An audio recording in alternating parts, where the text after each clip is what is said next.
Welcome in to the Jordy Culotta Show. Wave your hand out there, baby! Shout out to the show. She puts the pinky into the nostril. I mean, look at that. Healthy competition, there's nothing like it. Y'all grow up. The line's wrapped around the stadium. Different strengths. I just lost a tooth. It's going to be fun. You know, we might have a story. I love what you're doing. Ogeron wants to take us fishing this afternoon. Sharif, you play for the bad boys of the SEC, man. We don't apologize to anybody. But a lot of people are saying you're going to be wearing number 7. I don't really know. I want to. He look crazy, Bill. Good feet on the old man. Definitely come back.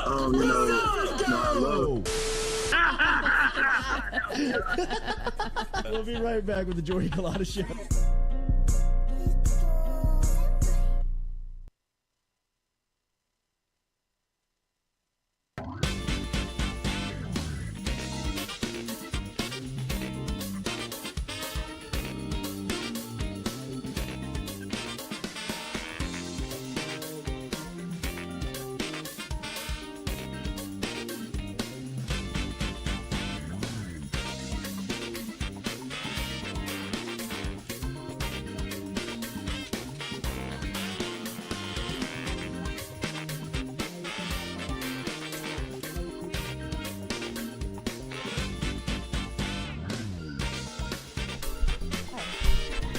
Ready? Yeah. Welcome in to a Friday edition of the Jordy Culotta Show. This is Lily Courtney, Katie Allagood, Hey. Stewie on the board producing. It's Friday. It's Friday. Thank We've made it God. to the end of the tunnel without Culotta, except No, we haven't. he gets one more day. Somehow, a Monday travel day for Culotta, so we will run this thing back one more time until Jordy gets back from his honeymoon on Tuesday. So until then, you are stuck with us. We have Josh from Iverstines coming in, little Foodie Friday. And then they will nerd out on some movies with Nate Velasquez. So if you have movie questions, feel free to get them in. Start now. Forever hold your peace. And we'll go over some movies. We went over some last Friday. Lots to come from in 2023. I watched Little Devil's Wears Prada last night. You did? I did. I didn't make it all the way did through not. it. I did. Aw. I watched Yeah. Glass Onion too. Oh, Glass Onion's I great. haven't done that yet. It was great. Yeah, it's fun. So I So, started Bullet Train last night. seen that one too. It I haven't was, watched that It's, either. it's okay. we're definitely limiting Tangerine Oh, absolutely. Yeah, I like that. That's us. That's Halloween. for sure. But anyway, we'll get to some sports talk before we get into the movie talk. Can you turn my mic up a little? By the Yeah, way? the volume was odd whenever I went back and did the pod. Yeah. It sounded like you weren't like on. I know. But And I you feel are. like yesterday I was talking so loud because Ronnie was talking so loud. I know. So I had to like So I was scream. trying to like, I was working with the levels. Oh, over yeah, here, 'cause you're Ronnie playing. was real high. Yeah. And then y'all were real low. He so I doesn't had even to- need a mic. Like my mic would probably pick up him. Yes. But I did the pod having audio like when I went back and like had Didn't get a Skip impersonation yesterday. I know. No. Everybody Yeah. wanted that. I wanted to skip off. I can see you can't go against the goat. But you're good. He Lloyd. was that was plug and play yesterday for them. Like he Yeah. was just plugging Oh all my his God. little everything. I told y'all, Ronnie always has a grift. I guess if he's not gonna get paid for it, he's gonna make sure he gets paid somehow But I for didn't know it. you meant like that the whole time. Oh yeah. I mean, Coach, he was on one the whole time. He's a walking promo. Like that's what that man is. I didn't know what he was gonna plug, but I knew it was something. When he's like, I have 2 people coming in. I was like, who are they? And I was like, oh, all right, here we go. The second hour of the show at least is gonna be covered. I thought I thought he was just gonna plug that. Then he would get to The the end of fight? the show, and he goes to the Rougarou. Yeah. Like, I know. Get your In tickets. full Rougarou attire. I think I'm gonna go to that fight. Are y'all? no, No. I'm serious. No, I'm no. not going why to not? Alexandria for a fight. Is it in Ellick? I think he said it's No, in no, LA. no. It's at Lamar Dixon. Oh. Right? Yeah, he was just saying that there used to be a lot of wrestling in Oh, A-Town at the Well, that was like the time of Coliseum. wrestling, like the 80s, right? 80s, When that was 90s. big. yeah. Yes. And I now grew up with Michael DiBiase's son. I mean, Ted DiBiase's son. Do you remember Ted DiBiase? I can't remember his like wrestling name. Somebody in the chat is gonna know it. Do y'all remember? Do you remember him? Did you follow wrestling? No, I was not a wrestling kid. I did Oh, have I thought you friends. said I you was did. definitely a wrestling kid. You did. You were. Yes. My brother was too, so that's why I watched Like, it. I was big like Kurt Angle. Was Oh my guy. God, that's Kurt a hell of a Angle. pick. Yes, that was the guy. He was on one, coach. Yes. No, I never did the wrestling, but my friends were like super into it, and I was the cynical one. Like this shit's fake. Well, it is, well, I right? know, Like all but of they it. didn't believe so. My Like, 'cause grandma we were told me 7 to and 8 sleep. years old. Yeah. And so they were big into like Stone Cold Steve Austin, Sting. Oh yeah, Yeah. I like Stone Goldberg. Cold Steve Austin too. Yeah. That's my guy. And Who's so the other one that The ended Rock, up having too. the reality show from the 80s? The blonde, like the really blonde tan Ric one. Flair. No, Is it Hulk, Ric- was it Hulk Hogan? Hulk Oh, Hogan. brother. Yeah, Ugh. that guy. You got problems, brother. Didn't he have a Don't you reality come down show? this Or way. His daughter had a reality show. Remember her? Yes, one of Yes. them did. Somebody. She was in like the kind of Hogan hot, I family. guess, and got a show. And then Hulk Hogan had the whole sex tape scandal with Gawker, and it got Oh, yeah. Deadspin Oh. pretty much run out the I gym. forgot about that. So that's how that happened. But all my friends would have like the little wrestling dolls. Do you remember like they're like That you could 2 bend. feet tall? Yeah. Yeah, that they would just put in a 4-finger leg lock, and I was Couldn't like, you like stretch them? Well, some of them had the stretch, and then they had like the actual ring yeah. that you could buy, and it was like breakaway. I they had all mean, kind of stuff, Katie. It's- How much money do you What think that happened they to were that? My spending? mom That's stopped not a buying big toys thing. at a certain age though, so I stopped getting like those type of toys. Oh, I just started getting like video games. Yeah. Like Yeah, exactly. you don't want to buy toys, you buy video But games. whatever to keep this kid entertained. Anyway, LSU news to get to. Let me get to the document. okay, get in there. Obviously, the Jordy Culotta Show, driven and powered every day by Go Go Chevrolet. Chevrolet. We appreciate them sticking with us. Well, Jordy is Still need a car though. just gallivanting. Yeah, we do Or need to they get just Stewie a give you car. at this person. Yeah, somebody just needs to make a wish you a car, because that would make everybody's life a little easier. Even though I do enjoy our rides in the morning, Let's know. do a but GoFundMe we are starting to for cut it your close. car. Ooh, that one. Look, it might hit. We have tried that before. Remember Jeff and Kenner started a GoFundMe for our air conditioner Oh, in the yeah. UTL, and it did not die? take Did off. Did it No. not go well? No one cared. Damn. But they care about you. Maybe I have to. Maybe I should like put a little eye on there. Maybe. Little lie, you got I did get cucked out of. you a car. got done up by Big Walmart, Mm-hmm. and then by your dad. Yeah, this is true. And then you were Walmart and promised your one dad. for graduation, didn't get one. It's tough. Okay, so LSU sports. Did women play last Yes, night? women's Okay. played last They night. won. Texas A&M, right? Texas A&M. 74-34. They're 15-0 now. That's crazy. Angel Reese had like 28 rebounds, Yes. 24 points. 26 points The and most 28 rebounds rebounds. recorded by an SEC player since the conference began sponsoring women's basketball in 1979. She has Isn't been that amazing for her? incredible. And yes, of course, it's something that you never really thought that you would see happen. I mean, she is as good. Oh, the King Cake Baby's back. Shit. What? The King Cake Baby from the Pelicans. Have you ever seen that? Oh, No. the baby cakes. The baby, yeah. Yeah, it's like the baby wait, cakes no, mascot. I've never seen that. Did you not know that New Orleans had a minor league team called the Baby Cakes? No. Yeah.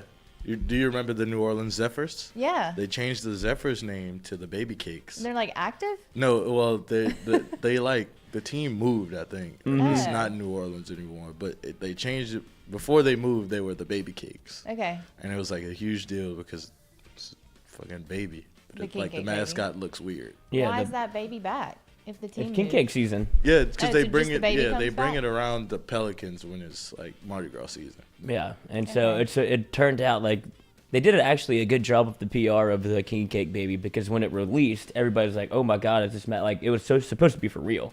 Like it was supposed to be like a real mascot, and everybody was so like freaked out by it. They've turned it into like this creepy kind of creature that like It shows does up look at your creepy. door with king cake, and it's like, oh, Yeah, it just gives you Scared. bad. Yeah, you're supposed to be scared of him now. So it's kind of 'Cause that good was- PR move. Instead of just punting on the king cake baby, just make him kind of like a villain. Was Make this him like in terrifying. between whenever He is terrifying. Was this when the Pelicans were like Bad. Yeah, but they were like Mm. switching the name, Mhm. and it wasn't the Well, it was the Pelicans, but they were thinking about a name change. Yeah, they wanted to. This was part. They kind of floated this out the there. marketing idea. Yeah, and it just turned and into. it backfired. Yeah, quickly. let's just turn it into a.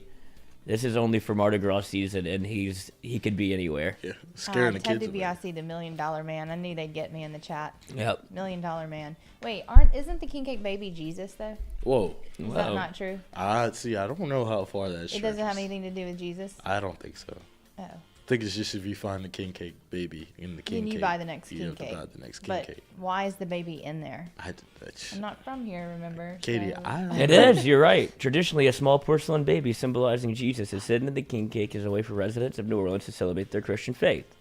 The baby symbolizes luck and prosperity to whoever finds it, and then it doesn't say that you have to buy the next king cake, but that's how I was raised. Yeah, Yeah, that's that's how I was what I've raised always too. heard. However, I would never buy the next king cake, because if I was getting the baby, I was probably a wee lad And so Yep. nobody's going to yeah. actually. I used to You don't like. expect me to buy you a king cake. Well, You have to take they me to used the do store. this in pre-K for the kids, and we would have to buy the Oh next yeah, king cake. the parents The had to for parents. sure. Oh, yeah, Buy the you're a next king parent. cake. But like, you know, when And you were. baby Jesus has like a long season, right? All of December, and now into January, And then he's got April. right? All the way What's through he do in Mardi Gras. April? Doesn't he resurrect Then in he- April? Yeah. Oh yeah, he Easter. barely gets 3 days off. That's it. 3 days in the crypt, and then he has to roll that rock. That's a long season for baby Jesus. Long season for Jesus. Tough. It's unfortunate. And then you have Lent, whatever that is. When does that start? After Mardi Gras.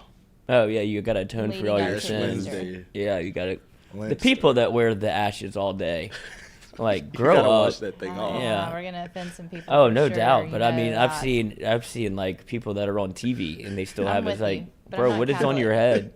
Same. Like, well, they would Aren't they you would Catholic? see it No, I on. went to a Catholic school. Oh, okay. They made us go to like my freshman year. They made us go to like Ash Wednesday. We had to go as a baseball team because we had like a Oh. baseball tournament the same day. So we had to go to Ash Wednesday. Then we went to McDonald's and they were All like, got- you can't order like a hamburger. And I You was got to like, get a fillet of fish. I was like, I'm not even Catholic. Like I was just here because I had to be. And like they forced me to order a fillet of Yeah, fish. you're in the Catholic school. I was very upset Yeah, we had a. because McDonald's in Franklin is not. Where I don't wanna think a you fillet of get the fish. fillet of fish well done. That's what I saw on the internet. But we had a kid at Menard that was Jewish, and his first day when he transferred in, he didn't stand for the prayer, and he didn't know what to do. He didn't even know we prayed in school. Oh, he wasn't like protesting it. No, he didn't know what to do. 'cause Did he it's wear a not his- yarmulke? No, but they took him outside and fucking shoved him against the wall, and I was like, "Oh my god, it's not that serious." He's like, "I'm Jewish, I'm Wait, Jewish." like the school? They bullied adults? him. Oh, yeah, the teacher did. Shoved him up against the wall. And he's like, "What are you doing? Not standing for the prayer." And he's like, "I don't know what to do. I'm Jewish. I'm new here." Yeah, people They they're take it seriously. They're like really strict about that. Like I didn't know the prayers going into Catholic school, and like Well, you wouldn't if you my weren't raised teachers would like Catholic. treat me like a dumbass essentially, and I'd be like, "Well, I'm not Catholic. I've never done any of this stuff in my life." Y'all Like, just got me here to play sports. right? Like I don't know the Hail Mary. I'm sorry. I know the Our Father, yes, but like the Hail Mary, I'm not gonna Act know of that. contrition. Yeah, that's sad. all of that. Like we'd have to take oral tests, and Mm-hmm. I'd fail them because I didn't know it. Yeah, I'm not gonna learn it. I'm not good, right? They like, take religion way too seriously, and it's like I gotta study for history. and like once you get to like high school, you learn that religion doesn't even matter. Right. Mm-hmm. They only take one of those things. So Andrew Messina said Stewie and Lloyd teaching a religion We're class still this very- morning yeah, is we're not still what scarred. I expected. Still scarred from yeah, Catholic I'm school. scarred from Catholic school. Sophie went honestly. to the Rainer Center before she went to Episcopal, and it's Jewish. And I really had no cool. idea like any of the Gefilte rules fish? either. What? Did you get some gefilte fish? I don't know what that is. It's a Jewish dish. But we did Seder, like we participated in the Seder, and What they is went that? to that's like their meal around Easter time, I think, when you have certain things on the plate that mean certain things. It's really different. Almost that's strange. It's not, but I didn't know all their rules, and like there really weren't that many Jewish kids there. It was a bunch of other kids just trying to get into Episcopal. And so around Christmas time, I sent her in a smocked dress that had like the nativity on it, like Oh, baby God. Jesus Oh, and like the God. Holy Family. And I picked her up, and the teacher was like, Sophie sure does love baby Jesus. She did talk about him a lot today, and he is on her dress, and you know, we don't do that here. And I was like, oh my God, I'm so sorry. The next week I sent, you're all going to make fun of me, we send their lunch every day, and they did tell us what not to send food-wise. I sent shrimp, like this soup with shrimp in it, like a shrimp bisque. And I picked her up from school, and they were like, Sophie sure did enjoy that shellfish in her lunchbox today. We don't do shellfish here, though, so please don't do that Wait, again. they "Oh, can't I'm eat so shellfish sorry. either? No. It's a horrible. Like, I it's a messed up horrible I like didn't know once that. a week there Damn. with like food or what she was doing or talking about. Has 'cause I Sophie had ever no been idea. to a bar mitzvah? She has a Jewish friend in her class, and they had a bar mitzvah. I'd love to go to a bar Oh, mitzvah. I've been to was one for wild. the same kid that went to Menard. Shout out Jonathan Ginsburg. He kicked for Tulane too. Then he got Oh. the Boutte Pizza got him, and he lost his job to.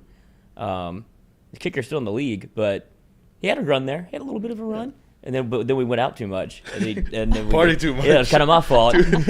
We would go down there every weekend and Tulane's a stay with different him. place, coach. Yes, it is. So shout out Ginsburg, but he had his. I remember going to his bar mitzvah. We put him in the chair, did the whole dance, where Yeah. you like throw him up. It's a party. It's a party. Yeah, I got. Like, And they like like, set a you up few for days long. like they set you up for like 2 or 3 years with the cash that you get. Oh, yeah. Like You're They balling dole it over out, there. Coach. It's a big freaking deal. But speaking of balling out, obviously LSU women's basketball undefeated. Kim Mulkey, another time in which we should have known better, because last year she said, right when she got hired, look, it's not going to be what you think it is in the first year. I need time. Time. I need time. And then she goes on a run with a group of seniors where, damn, it looks like this LSU basketball team could make some noise in the tournament. They're dangerous in the SEC for sure. Now you see she's had time, and she brings in an It's Angel scary. Reese, a Flage, and it looks like she's starting to build kind of how her program wants to be. But Angel Reese is, as you're looking at possible player of the year consideration with the way that she's going, 28 rebounds, 26 points. LSU basketball continues to roll. I'm trying to find on their schedule somebody that's going to give them competition outside I of know. South Carolina. It's hard to find. When they play South Carolina next? That's what I'm about to find When out. is Play it? at South Carolina, At South too. Carolina, right? Angel Reese is also she's on the top 25 watch list for the Wooden Award. Yeah, that's what I'm saying, to be player of the year. Yeah, Yeah, so, Basketball's Heisman. yeah. I mean, there's not another ranked team on LSU's schedule except for, I mean, they could go through this thing They really could. and possibly be undefeated heading into South Carolina, which would be February 12th at 1 p.m. in South Carolina. So that's a real possibility. I'd imagine that's not going to happen. You seem like basketball is a long season. There's an opportunity to trip up every which way you look. For sure. But the way that LSU is just blowing the doors off of teams, they're winning about 40 and 50 still. It's wild. You thought it was just going to be an out-of-conference play where they're playing Lamar and, Yeah. like kick the living shit out of them. Now they're playing Yeah, like they are. in conference Yeah. and winning by 50 I know. and hitting, half-court buzzer I mean, beaters. she like ripped that girl. Ripped it for no. We're up 30. Goes up and just Cash. like, okay, I guess. I mean, We should have got all Red on here to talk to us about it a little bit more. Oh, he was tweeting last night. Oh, your guy. Red. Yeah. What is happening with the Bills? They are not going to play that game, right? They No. decided. The NFL has decided that, and there's a laundry list of scenarios that have come out because, but before we even get to that, Damar Hamlin, Yeah. it looks like he has made progress in Lots the of best way progress. possible. He's communicating by writing, showing remarkable recovery 3 days after collapse. So for those that don't know, Damar Hamlin, the Bills safety that collapsed on the field during the Bills-Bengals game, has now kind of turned a corner where he is communicating. He's able to show that he can kind of, I guess, read and write a little bit, like he has his motor skills. Mm-hmm. And so the way that the doctors are phrasing it's been a fairly remarkable recovery in terms of how quick this is. They had no idea what was really going to happen. They were just trying to get him in stable condition. Whenever he woke up, the first thing he asked was who won the game. Mm-hmm. And they were like, all right, this man is all about football. Like, and they, of course, they hit him with like a sappy, like, you won the game. And he was like, no, for You won real, who life. won? Like, we're in a playoff hunt. I need to know. And yeah, they're like, you won life, Yeah. essentially. But I mean, obviously, good on the doctors, good on the medical staff, and it's awesome for Damar Hamlin to be able to make such a quick recovery. And now, of course, everybody has pivoted to is football still in his future? Which, Right. if I'm him, I'm taking just give me the rest of the year. Like, I'm going to take a beat. But as you said, the Bills-Bengals game will not be resumed by the NFL, which leads to a lot of, I guess, how you have to figure out the playoffs. Well, they already did. Yes, and they're the not. Chiefs- Nobody's a home team, right? The Isn't Chiefs that what they're saying? the Chiefs are getting the number 1 seed. Mm-hmm. But like you said, I think that they won't give them like home field advantage Right. throughout the playoffs because Yeah. of the way the Bengals and Bills game went. Right. So All right, so this is from the NFL. Canceling the games between the Bills and Bengals creates potential competitive inequities in certain playoff scenarios. In an effort to mitigate those inequities, NFL clubs will consider tomorrow a special league meeting, a resolution recommended by the commissioner and approved today by the competition committee, consisting of 2 elements. 1, the AFC Championship game will be played at a neutral site if the participating teams played an unequal number of games and both could have been the number 1 seed and hosted the game had all AFC clubs played a full 17-game regular schedule. Those circumstances involve Buffalo or Cincinnati qualifying for the game as a road team and are listed below. 1, Buffalo and Kansas City both win or both tie. A Buffalo versus Kansas City championship would be the neutral site. 2, Buffalo and Kansas City both lose and Baltimore wins or ties. A Buffalo versus Kansas City Chiefs game would be at a neutral site. 3, Buffalo and Kansas City both lose and Cincinnati wins, a Buffalo or Cincinnati versus Kansas City championship would be at a neutral site. So it seems like all of these scenarios point to the AFC championship being at a neutral site venue for this year's playoffs, which kind of stinks in my mind. Like, I know that it's mitigating circumstances and there's nothing you can really do, but there's nothing more electric than a home playoff game, especially with the trip to like the Super Bowl on the line. Yeah, that's what I think Buffalo. of. I think of Arrowhead, Buffalo, the Saints when they were right. Like, when you see the dome rocking like that, it's part of the football experience almost. You want to be able to, like, it takes the game to another level, obviously. And you saw what happened with the Saints during the COVID year whenever they had a home playoff game against Tom Brady and the Buccaneers. And Tom Brady's able to go into the Superdome with basically nobody there. And he's able to run his entire offense like it's a practice because there's no crowd noise. And that was the one time Tom's ever had success against the Saints. And it still took, like, all 4 quarters for him to get there. So whenever you don't have the home field advantage that you kind of earned, it feels like, throughout the playoffs, I feel like this is, I guess, the best way to do it. I don't know how you would I'm not smart enough to figure out how you would be able to get home field. But whenever you turn on the playoffs in the AFC Championship, it seems like it'll be at a neutral site. How they decide it, I don't know. Yeah, no, I'm thinking, like, where would that be? Yeah, so where would that be? AFC, I mean, I would guess if it was Chiefs, Bills. I mean, the Chiefs, that's kind of like the Chiefs are more West Coast, like closer to the West Coast than they are to the East, right? And then what does the fan base do? I mean, I guess they just go to the neutral site. I guess they put tickets out for that venue, but I mean, depending on where it is, right, it'll probably affect how they. This is a way. Yeah, I was about to say this is a way for the NFL to be able to double dip on ticket sales because if you're a season ticket holder, don't you get tickets to everything? Playoff tickets? Yeah. I've never had NFL tickets, so I don't know. Brian Burgess or Jeff and Kinder can tell us if you get. I'd imagine the NFC Championship package. Yeah. Like, or you get at least first rights to buy the tickets. It's got to be something like that. Yeah, you probably get like first bid. Yeah, I guess it would probably be like LSU in a bowl game. Yeah. Where it's like, we'll send you the link if you want it. You buy it. If not, or like maybe it might be like a student ticket thing where they like go by how many games you've been to or like a priority point thing. Yeah. Like, it could be weird. Right. You could go however. What's up, sir? All right. Hold up. Well, we're excited about Damar. He's neurologically intact, is what they're calling it. And another thing I read about him too is they were saying that the medical personnel said that the trainers are what really saved his life, which is so scary because, like, what if they wouldn't have been there? Like, that assistant coach is the one that like started it all. Like, what if this happened to someone and it was like a practice, or you know what I mean? Like, you think about this kind of weird heart event happening, and then like you don't have somebody there helping you, then I guess you don't make it. Yeah, they posted a picture of the guy that did the Buffalo Bills trainer that did CPR for 9 minutes while everybody, I mean, a full stadium of people were just waiting with bated breath. Yeah. And he was able to, I mean, I guess be able to kind of evaluate the situation and do CPR for 9 minutes is wild. Yeah, that's crazy. That is a long time to be able to stay committed to. And, I mean, you've seen it in every movie where it's like they call it at some point. So for him to go 9 minutes, I believe they busted out the defibrillator at some point. Yeah.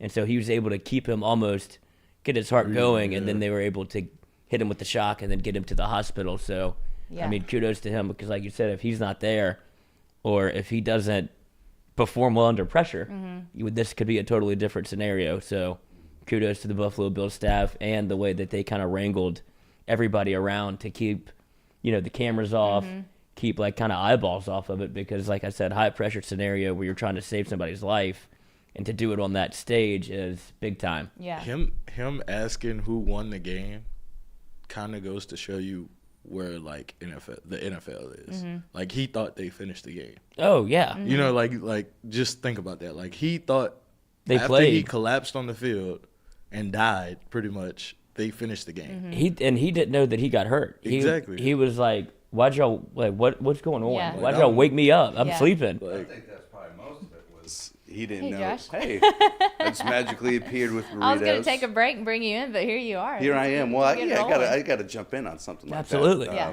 But I think that's what it is more. He didn't know what happened to him. Yeah. So he thought maybe I just got maybe I just got knocked unconscious, right? You know, a concussion, and then they went and played the game. So I think, yes, a little bit to your point, both. I mean, I think if the players weren't crazy, or I wouldn't say crazy, but if the players weren't, if people were in the right state of mind, you know, and he had got pushed off, and you saw Diggs pumping everybody up, and if everyone was like, yeah, okay, let's go, they probably would have. Yeah. Right. They probably would have continued on, you know. But I think just looking around, it was like, Nah, we can't. no one was in the right frame of my mind. No one was ready to do anything except like leave and I, you know, because it was the optics of the way it looked, right? Wherever he stands up and then goes back down, and he just goes totally, and you're like, oh god, something that's more than a concussion. It was. I mean, it was. I watched it live. You know, it was crazy. It was just like it seemed routine. In a matter of seconds, it was like routine.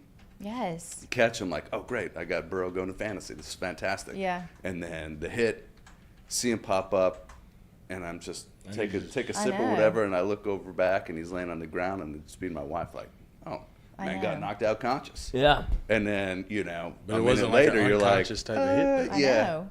We were watching it live too, and the kids kept coming in, and we were like, like kind of telling what happened. And we watched for 2 hours after that, just them sitting there trying to come up with an update. I couldn't not watch it. Yeah, that was so scary. Yeah, and then staying up, you know, it was kind of staying up, having to find the updates. Yeah, oh yeah, absolutely. Yeah. I mean, that's what I said. Kind of when it happened was you knew something was wrong whenever they kept going to. They were trying to keep it on television. They kept going to commercial, and they're like, they trying to play this game, and it's like, no, they have to go to coverage at some point. So then they rally the troops and get Booger McFarland and Ryan Clark in the booth and have them talk, so we can do some sort of programming because we are doing live TV. And it was really good. I mean, I'm not a professional journalist, but I really appreciated how they handled it. Yeah. Especially with no knowledge. And I think the no knowledge, and I think, you know, and the emotion of the announcers and those people, I think, catch a lot of flack, you know, because of course you can't please everybody. But I think just the way they handled it with no information, of not trying to come up with scenarios that happened, of just sticking with the facts that they had, keeping things on point, and you know, I thought was kind of great because they could have went down the rabbit hole of, we hear all these scenarios that could have happened, right? You know, and it could have just they were too stunned, I think. I don't think Booger they McFarland was. I mean, I couldn't even believe he was still sitting there. Like he was just staring at a pen in his hand like the whole time. Like, I felt Booger. awful for him. You know, you did want to give him a hug, and you know, and there were some things. It was also kind of like I wasn't sure if Adam Schefter knew that people die. Yeah. Yeah. Just the way they were, like it's like. There, you know, there's other people in the world outside this circle, right? You know, and this sort of thing happens. Like especially Schefter, who's had a terrible year, just in terms of what his reporting has been. He's been insensitive. He's like been caught like leaking reports. Yeah. So this would have been like icing on the cake for him. Which is shame because I always thought he was one of the top notch. Yeah. You know, I loved him when he started with NFL Network. His stuff was. Because there's a few of them that you can tell that the players and coaches and people trust. Yeah. Right. And so they're like, I'm going to tell you this, and you can maybe say an anonymous source or whatever, or hey, hold on to this until whatever. And he was always, I think, like one of the two people that were really kind of trusted in that, I think, realm of that circle of being in. But yeah, it's you know, scary. I'm glad that he's doing well. Right. You know, I'm glad that everything popped up. Hopefully they find out some sort of from tests and things, kind of what exactly happened. Again, nobody really knows. It's just hopefully it continues to stay positive and stay positive. You talked about the NFL being crazy. Like you could talk about the mentality of Hamlin, NFL players. Like, did we win? And it's like, bro, that's the last thing that you should be worried about. Yeah. And he's like, the first thing he thinks of is like, did we win? And that's what I'm saying. Do you have kids that listen to this show, or if you have kids in general that think they want to play in the NFL or think they want to play professional sports, you better start play football in general. Yeah, you better start thinking like that now, because it ain't a game. It may be called one, but it is not safe out there. No, and you got to have a different attitude and different mindset when you step on the field, because anybody can get got. And I think that that's all we've been saying is, you know, especially it's an injury sport. People said football is a contact sport. No, football is an injury sport. At some point, and I think that's what catches everybody off guard. This isn't normally, you know, we say no one has come close. I mean, they've had people not able to walk. Yeah, right. And they've kept playing. Right. I mean, Ryan Clark was part of of a scenario like this. Like people actually like health and just like kept on playing. Like It is, at the end of the day, it's like it is a $1 billion entity. Yeah, he Yeah. did And- play with a ruptured spleen. Yeah. But I and think Tomlin didn't let him play one of the games. one of the games, yeah. But you know, if either one of us, if I died, you know, or had that scenario happen, you know, our employers are keeping the doors open. Right. You know. This is Yeah, but definitely you gonna could- change things, right? Oh well, no. I would say no, just because the Oh, you NFL don't keeps think it it's gonna moving. change No. things for the NFL. No. Just I mean, safety-wise? like in this case, like it wasn't really like that was a normal football play. Like that Yeah. wasn't Right. that wasn't a play that doesn't happen every game, at every level. Like Right. I've seen that play happen in Pee Wee football, Absolutely. middle school, high school, college, NFL, Mm-hmm. and that just was a crazy instance that he hit him while whatever was going on with his heart. I Yeah. know, but that with all the Tua stuff happening too. I mean, I've just read that's- so many that's things just where people are concussions, like, like- "All right, don't let the Tua kids play really football. just This had is a crazy." really bad concussion. Yeah. Yeah. And I he's don't caught know if another it- one. Yeah. I don't know if it. I think I think it changes things as far as the fact that like whatever they did becomes training grounds for every team in the case of something like this happening again. So the response, first responders, I think all of that gets put into training of like, hey, this happened, let's be prepared. And I think NFL rules as far as canceling goes, I think now it's definitely like, hey, if there's any sort of player safety thing like this where it's life threatening, like the game, we're not even talking about it, the game's just canceled. Yeah. Like once the player's off the field and players have knelt and prayed or done whatever they're going to do, disband, go to your locker rooms. It's a day. The rules are, and then they're going to go by Yeah, win they're- percentage and not even count it. You know what I mean? So I think those things are, as far as safety goes. You know, so I think you're right there. It's like it was a normal, and it wasn't even a hit. It was a hit on the offensive side, right? He lowered his kinda, shoulder. like, went into it, but like, and that's another thing. Like people are attacking T. Higgins about it, but it's like No one T. should. Higgins was making a football move. Like Yeah. he wasn't trying to intentionally like Running kill backs or do hurt it. this man. Running backs do it all the time, Right. And you know, there was an interview. I can't remember what linebacker it was on the NFL Network, and it was just It said, was probably Bart Scott. Bart Scott. Yeah. yeah, it was like this happens. This is like every running play, and usually the defender is just quick enough to prepare himself, right? Of like you see the running back duck his head, And you just duck and you yours. just duck yours, and so you know it's, you see it, and I just don't think that Damar Hamlin saw it coming, because I think he was on an angle. He thought that T. Higgins was going to keep going to the outside, so went on that angle, and I think T. Higgins stopped and said, you know, I'm going to try and do this one-on-one, and there just wasn't a way for him, and it just happened, you know, so fast. and just I mean, we're going to find out more, but just the things you talk is like, you know, a hairline over, you know, a it just hairline, pops back one of up. a millionth of a millisecond difference between where his heart rate was, or his heartbeat was. Like, none of it would have. Just we would pops not- right yeah, back no up. one We would wouldn't even talk talk about it. Right. And they, you know, and they said that the NFL with their shoulder pads do cover the sternums, you know, so there is protection over the sternum. Right. So Well, and they could wear those big helmets that they use in training camp. I don't Yeah, think they're right. bringing. I don't think they're bringing the bumblebees back. But I the- mean, the that's turtle got to be top? the next move, right? Like, Yeah. it's got to it'll be. Well, they make helmets with like a film over it. Yeah. Yeah. To where, like George Kittle wears that type of helmet. He does, yeah. There's a couple of them, and it's Yeah. Russell always. Wilson. I'm always torn personally, because I do think that safety of people is of the utmost importance. You know, I don't think. I mean, I've worked high stress jobs. I've worked in plants with Yeah. acid, and I mean, there have been jobs where I have had to tell, and thankfully I was close with my employers. But there were a couple of jobs where I had to say, Yeah. that's not me. That's somebody else. Right. You know. Yeah. Okay. And, you know, and luckily we had that relationship. They said, okay, well, I'll put you on this other job if you feel uncomfortable. Yeah. It's just like, hey, I don't have the knowledge. I don't have the experience. I just don't want to. I mean, you get some pretty gnarly stuff in those plants. You know. I bet. And so you never want to see anybody's safety at jeopardy. On the other hand, professional athletes are paid very handsomely. Yeah, they are. You know, it is a very much. I think you're paid very handsomely for this risk and reward. You know, just sort of plant workers are not NFL that. contracts aren't Right. guaranteed though. What you know, that's so for NFL. Yeah, there needed to be some things that were. I've always thought that the biggest problem that NFL needs to come out and the owners need to quit budging on is guarantee health insurance for the rest of these players' lives. Yes. Absolutely. And I think I just I think it's the right thing to go, especially as the game turns more violent. Mm-hmm. And then I just think that that's something that they should do. And I think it's also kind of goes on. Hey, you're going to be you're going to be handsomely compensated, and your medical bills and everything, if anything were to happen, are going to be covered. So I do think that there are some things the NFL needs to budge on. Guaranteed contracts definitely need to have more, I think, of the guaranteed up front for a lot of these players. Mm-hmm.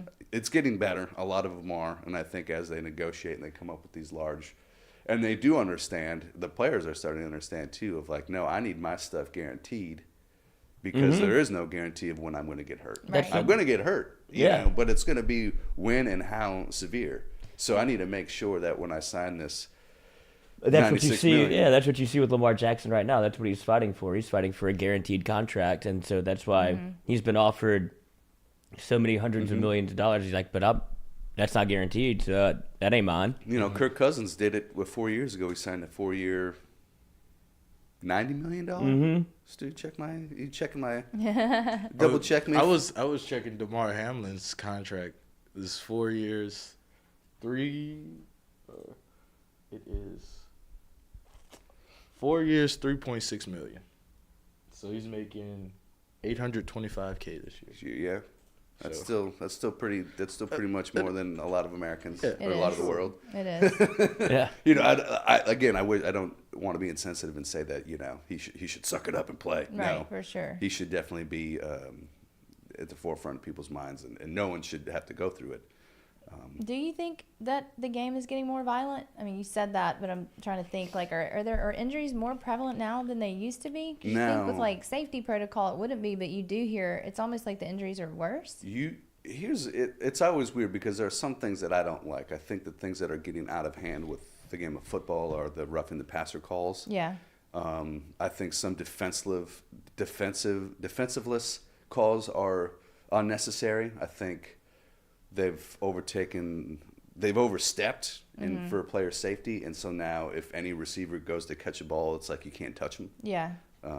Which is fine, but there are some times where a defensive back doesn't leave the feet or a linebacker doesn't leave the feet, makes a great hit, and it just seems they throw the flag because he whacked him too hard. Yeah. And those things are difficult because it is, you say, this is football. Yeah. This is football. This is going to happen. But to do what you can. But I think growing up, I mean, my favorite thing growing up was my early 20s, so I wasn't even really grown up. I thought I was grown up. But the ESPN Monday Night Countdown, jacked up. Like, like we would sit, I mean, that was our thing. Like, and I living with the boys, and it was like, when we would sit down and watch Monday Night Football, we had to watch Monday Night Countdown because Boomer and those guys were doing jacked up. Boomer, Tom Jackson. Yes. And it was like, that was the segment to see everyone who got lit up that week, And I watched like Biggest Hits. Yeah. Yeah, that's what it was. Like it was essentially a countdown of the weekend of like the top 5 like biggest hits, and they would all get ready and they would see the hit and they would be like, so-and-so just got jacked up. And you're just like, all right, I'm in. You did it. We'd be sitting around with our beers and doing the same thing. Oh, jacked up! Yeah, it was. But they weren't like really serious injuries, right? People were getting knocked out left and right. People have been getting knocked out. I just feel like athletes are so much freakier now. Bro, like Ronnie Lott so much harder, ripped his finger off to keep playing football. Yes. There was a different, I don't want to say different mentality because I think, my point is like getting to, now I think they're just too incredibly fast and too incredibly that's strong. what I mean. Yeah. They are more like athletic. They are more athletic, Yes. 100%. Is it more violent? I don't think it's more violent in the fact that I think early 2000s. I mean, up until then, and then earlier than that. It was intentional then. Now it's unintentional. Now it's just like, I'm so freakishly fast. Yes. Yeah. Like you got this 6'6", 270-pound defensive lineman that runs the same speed as a wide receiver. Yeah. And they might collide, and it's like we're both running 22 miles an hour. Yeah. Yeah, they have to almost protect them from themselves. Yeah. Yeah. And if you don't do it at the right moment, there's an injury that's happening. And not only that, but then you have, just think of your wear and tear. I know this was an article I read about Zion. Just the way that he plays basketball and the wear and tear on his body, it can't hold up. just because he plays so intense and he's such a freak of nature. Yeah, he puts so much stress on his body. On his body, and I think that's where a lot of these athletes are getting in football. All the torque and the stops on the dime and the pivots with their ankles and ACLs and hamstrings. It's like I think even their body can't handle it, you know. So it may not be violent hits, but it's just the way that, because they train a lot different than they do now. I mean, I know players like Jerry Rice are still historically hard work. You know, that's what it is. But the way that it is now with these guys training 11 and a half months out of the year, being forced to take a 2-week vacation with the family, but they're probably getting in runs or whatever on vacation. Supplements are a lot different as far as what they know, what they're putting in their body. So there's that knowledge. I think that's different, right? Of they actually have team doctors of this is your diet. Don't eat this, eat that. Here are vitamin supplements that are okay. You know, so I think you get to a lot of BMI is obviously, I think, a lot leaner than it was. Not to say anything about those athletes prior, but I don't think it is necessarily more violent. It is just these guys are crazy fast and crazy strong. Yeah, they are. You know, and we see it. I mean, with the contracts. I mean, can you imagine somebody in the early 2000s or the 90s or the 80s signing a contract for $150 million? Right. Yeah. But the money has gotten so big. I mean, the sport has gotten so big. That's why they're trying to add more games, because anything that's a live television product, that's why the baseball contracts are the way that they are, because it's daily programming for the Yes Network or any small market, really, where we'll just put on a baseball game for 5 hours and we can do that 160. Yeah, well, I guess it would be like, 60 times a year or something, 70 times a year. We play 162, so 80 times a year for like Pittsburgh. It's like, well, this is on channel 12. Like, so then they have to pay money for that. So that's where the money stuff kind of makes sense to me.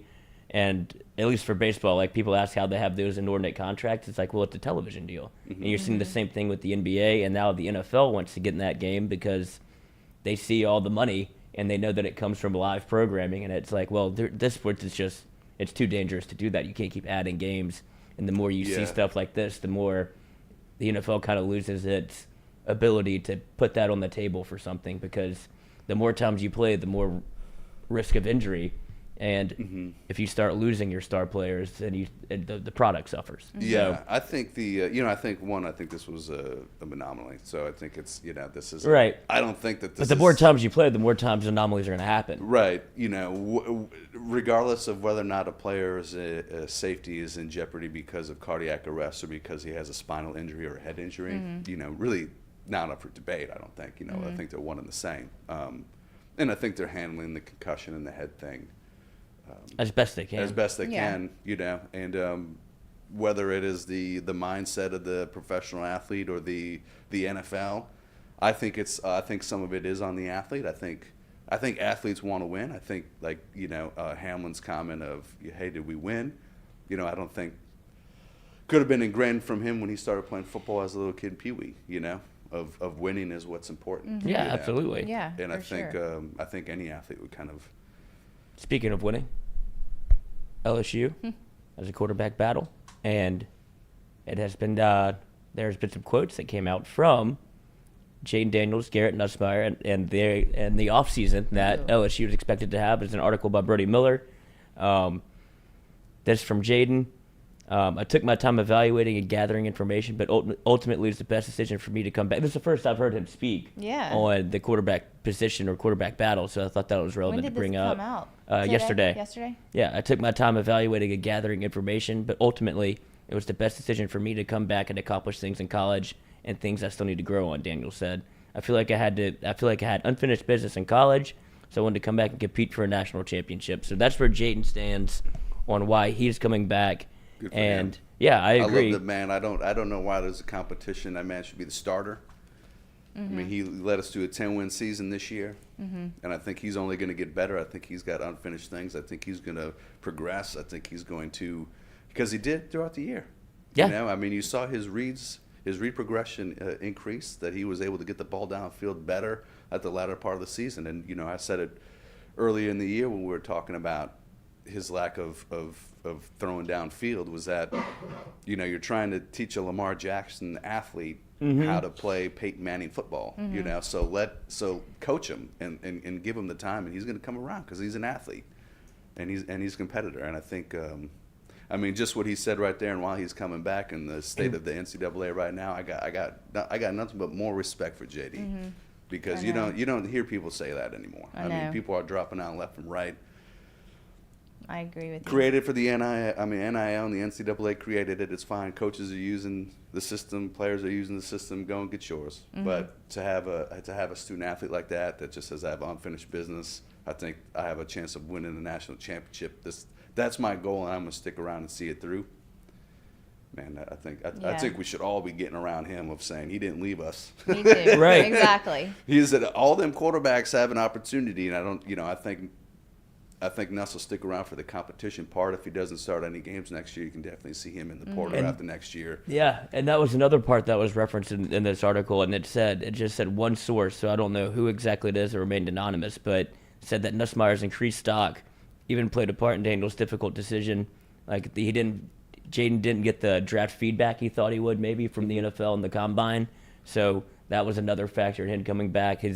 I guess his draft stock was probably between like the 4th and 6th round, something like that. And he expects to probably, if he plays well, he can go in the 2nd or 3rd round. So that's an incremental amount of money that changes. But it's funny to see that if Nussmeier had been playing so well, he's almost signing up for more competition. Yeah. And Nussmeier is not one to run away from any of this, because when he's played well. Obviously, you get both sides of Garrett Nussmeier, but it's interesting to see that. Because Nuss played well, Jade wanted to come back. Yeah. It seems like it would almost be like you would almost run from that and be like, oh, he's going to take my job. He's like, no, this is going to make me better by being able to compete against Nussmeier and ultimately make him better in the process. Yeah. And that's what Denbrock was kind of saying. LSU's offensive coordinator was, you want to build in every position room. You want healthy competition. We have that in the quarterback room and a number of other position groups as well. You hope iron sharpens iron, and they make themselves compete against one another. It's a friendly competition, but it is competition. Everybody has a spirit inside that they want to be that guy. Yeah. So that's kind of what they're building. If there's any room to point at, it's going to be the quarterback room and what's going on in the offensive line. And now you're seeing it in the running back room, like wide receiver room. Like they're building depth at every position where in the age of the transfer portal, like you said, you're not going to keep everybody. But if you can keep more in the boat than you lose, you're going to have a great shot to, first of all, have some guys that you can transfer in it, like rotate in and out, that you don't feel like you're missing a beat, and it creates healthy competition all throughout the practice room. That's going to be really interesting to see how things move forward with the NCAA with all that, because I think right now it's a mess, and I think teams are going to have a hard time keeping that depth. Yeah. Yeah, because it's gonna come down to NIL money. Can they pay backups NIL money? Yeah. So if they are getting an offer to start, they can say, I mean, Nussmeier has a great opportunity, right? I mean, even if Jaden Daniels starts next year, he sat and learned the system for 2 years, played with coaches for 2 years, competed for 2 years, got some playing time for 2 years. And then all of a sudden you're going to get that opportunity to be that man with all that skill, right? I mean, you look at a lot of quarterbacks who had that opportunity, Patrick Mahomes, Aaron Rodgers, these guys who sat behind and actually got to learn. I mean, the list could go on from those guys, but he's got an opportunity to then come in and carry that torch, right? And then be a starter for another 2 years for us, and increase him and be a first, second overall pick, not round, but first, second overall. Be a 4-year player. Yeah, they'll do anything for somebody that can throw the football. Yeah. Oh, I mean, you saw what happened with Zach Wilson, like the former BYU quarterback. Him and Nussmeier kind of play a similar style of game where they do a lot of off-platform throws. They improv a lot. The arm strength is obviously there. Then you go pop at a pro day where Zach Wilson makes the one, across his body, throws 65 yards. Like the play action roll out, throw it 70. Right, and Nussmeier could do that for sure. Yeah. And so he can do it in a game. Yeah.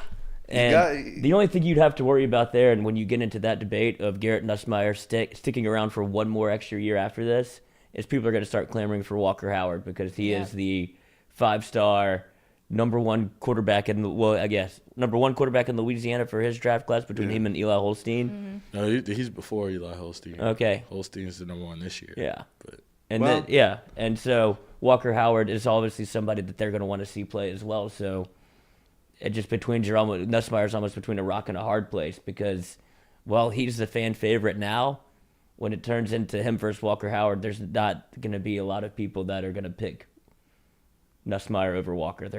It's been long enough. Nussmeier wins, yeah. The people will. I mean, I think that's always been my point about JD this year.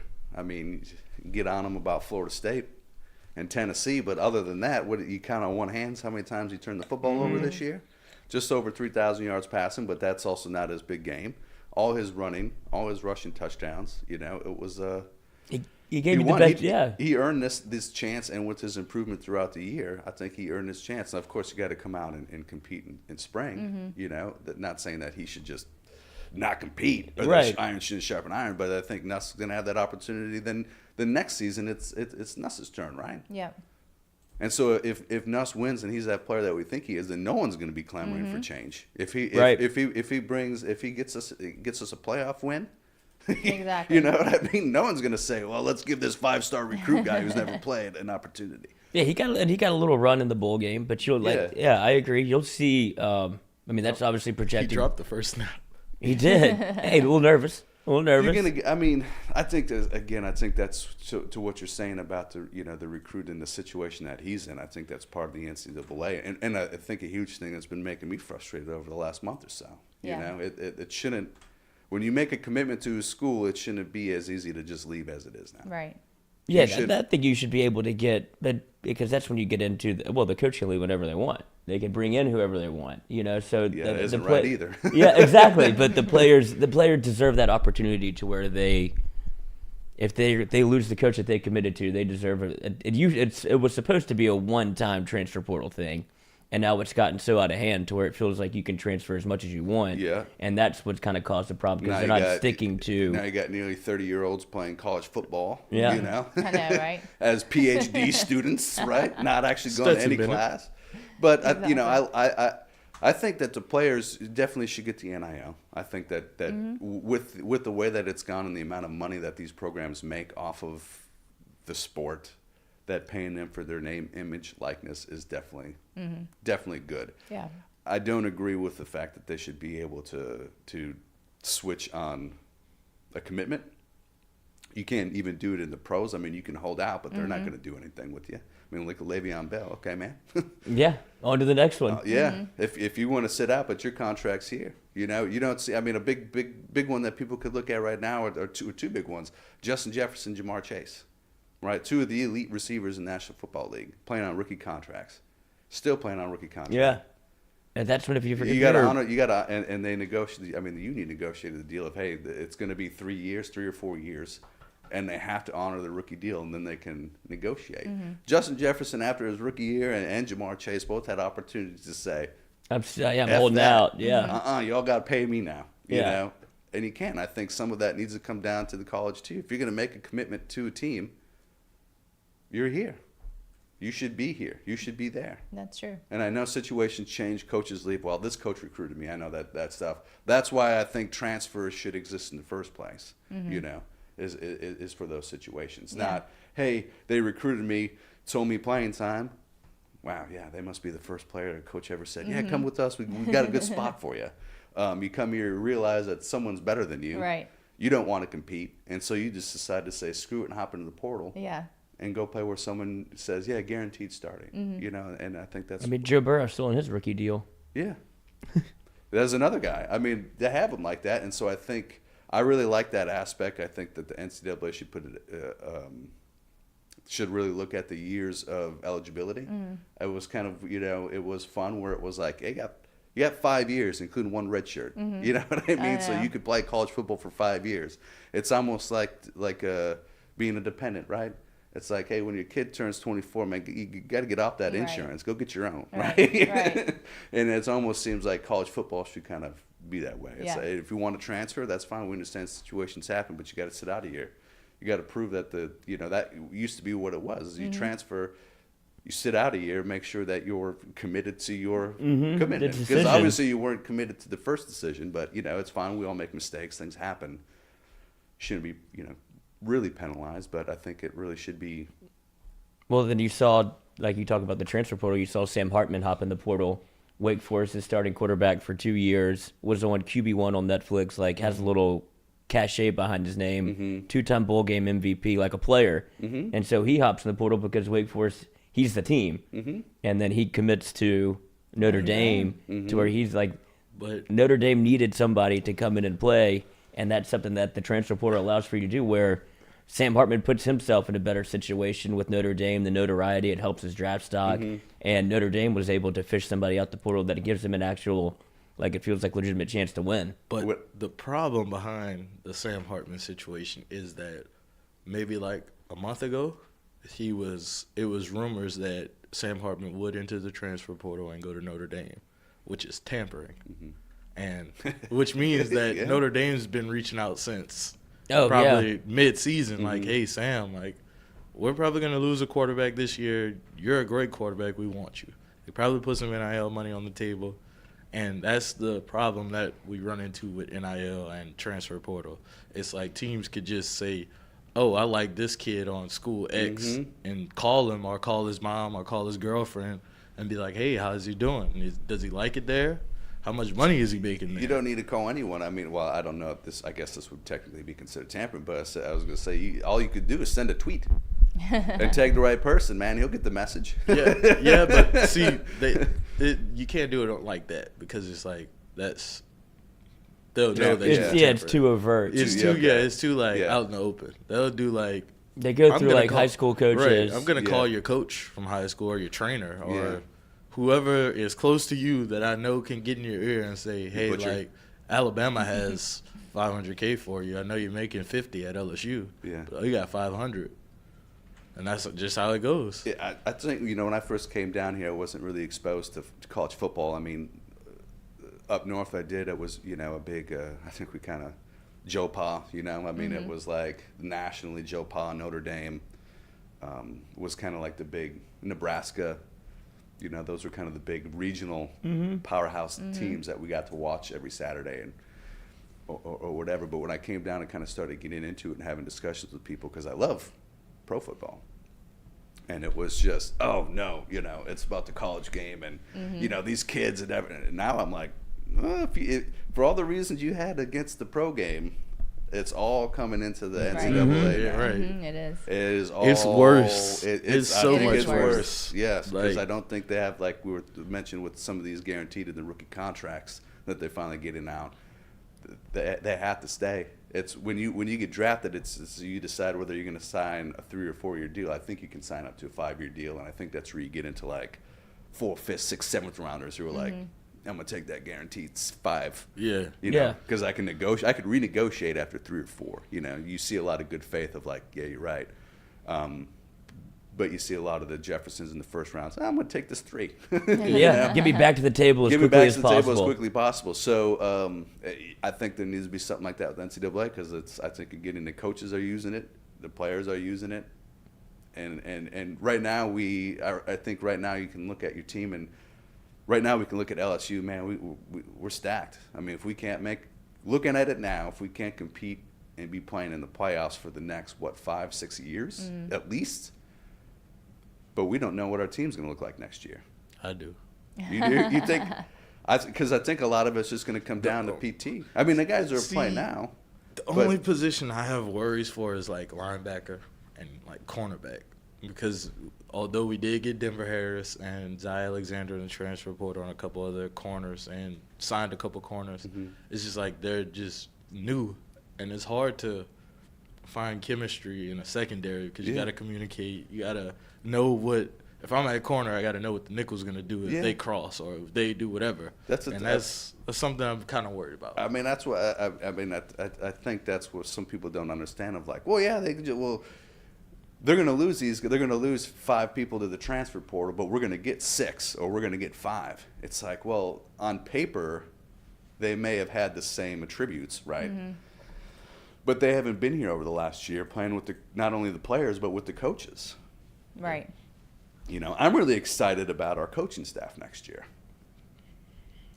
I know that doesn't really get I know talked a lot about, but I think does. with so much turnover and everything, it's like, man, can we get to where we can just have the same coaches and for not 2 years. Just head coaches, but can we have the same coordinators and everything for 2 years at least, and let's just see what happens. So I'm sure that there'll be some decisions made.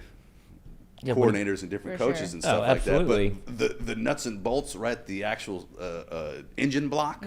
Let's keep the engine block, and if we got to Yes. replace parts, it's fine. Yeah, because you saw LSU lose to Stafford to Colorado again. You see, Pat Hill. yeah, Deion making moves to get an LSU guy. He's got an Alabama guy. Like, he's putting together a staff of people that understand how to recruit because he knows he can't do it all himself. At Jackson State, it was the prime show. Yeah.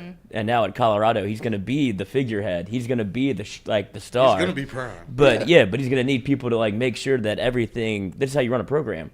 Yeah. And so Yeah, he he's can't do it by finding himself. not Not there. anymore. And so he's finding players or I guess recruiters that he trusts that have been at big time programs that understand how to do it. And he's building like this little shadow staff that is going to be pretty impressive. And I don't know if Colorado is relevant in terms of like Pac-12 championship next year, but they're going to be on TV. And they're going to be they have changed their program almost overnight. I'm gonna watch. Yeah, Absolutely. I was Sure. really excited. I'm interested to watch. Yeah, Same. exactly. I mean, Yeah. that's and kudos to Colorado State. I mean, know. actually making the risk of saying, I mean, he's proven that he can win. And I was just going to say that I think, coaches are just like players, and they deserve the opportunity to move up. Yeah. So I don't get mad at these, certain coaches or coordinators and move up or Right. get a better opportunity with another team. I think they need to take it just as much as the players, probably more. Right. As we know that there are far fewer coaching positions than there are player positions. How about this? Deion starts his career at TCU next year. That's his first game. That's Oh, yeah? wild. Yes. Oh, his yeah. first game is at TCU. That'll be on TV. Yeah. Oh, no doubt. That's Oh, an yeah. ESPN game. And he beats TCU. Yeah. Okay. There you go. And he beats TCU. They don't have they They're won't have losing their Duggan back. quarterback. Roll it back next year. He beats TCU, and you think the prime train is hyped now? Woo! I told you, let him do that for 3 years, and then Saban steps away, and he's going to Alabama. That's true. That's That's true. You Alright. keep that Alabama money train rolling, Yeah, that's true. Well, let's take a little break now. We got to pay for this show. We've been going for more than an hour, and we'll be right back. Don't forget, we're brought to you by Katie's Restaurant in New Orleans and Mid-City. They feature typical neighborhood-style cuisine like you find at Mama's House on the Bayou. And Oh. Francesca by Katie's My is their God. deli and sister restaurant. They have the St. Louis-style pizza, New Orleans deli-style options. Katie's is on Iberville Street. Francesca's is on Harrison Avenue in Lakeview. They're featured on diners, drive-ins, and dives. 5 stars, Don't diners, forget to drive-ins, check 'em and out. dives Katie's at in Katie's Mid-City. Restaurant. You sound We'll like be right back. You sound like the guy from 007 on the Onion movie. Oh, that's Daniel Craig. That's Yeah. probably that's where. Oh my God, we have a murder. Sorry I was late. It's all right.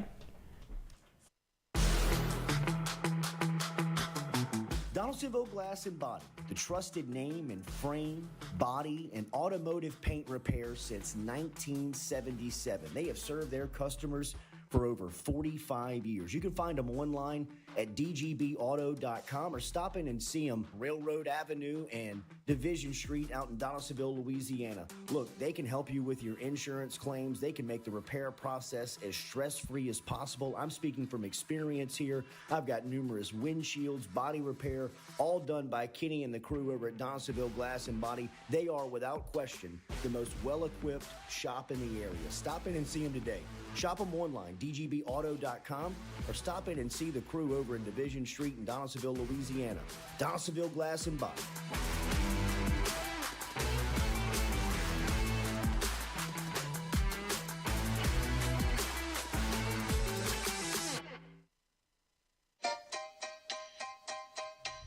Hey fellas, it's Jordy Culotta for my friends over at Men's Total Health. Guys, do you suffer from fatigue, decreased libido, erectile dysfunction, weight gain or loss of muscle mass, signs of depression, anxiety, hair loss, mental fog, general loss of interest?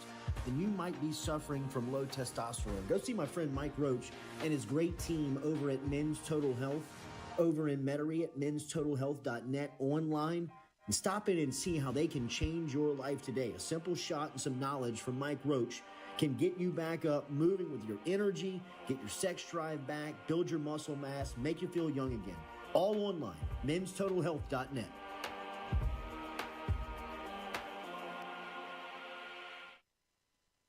Red Stick Sports, a local staple in Baton Rouge to all sports fans, was founded back in 1981 and has remained a family business for over 40 years. Today, they still have the great selection on the floor, but they're also a leader in custom apparel for businesses, sports teams, and other groups. Take it from us, everybody over here at FM Digital Media. They help us out with all of our apparel. Let them help you out today. Go ask for Cody over at Red Stick Sports. Check him out online at redsticksports.biz.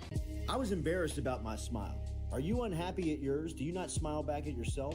I called my friend, Dr. Spillers, over at Johnson Spillers. He fixed my smile, and now everywhere I go, people are complimenting it after the work that Dr. Spillers and the staff did to my mouth. They can do it to yours. Get in touch with them. JohnsonSpillers.com. 2 locations, one in Gonzales, one in Baton Rouge. Easy to find them, JohnsonSpillers.com.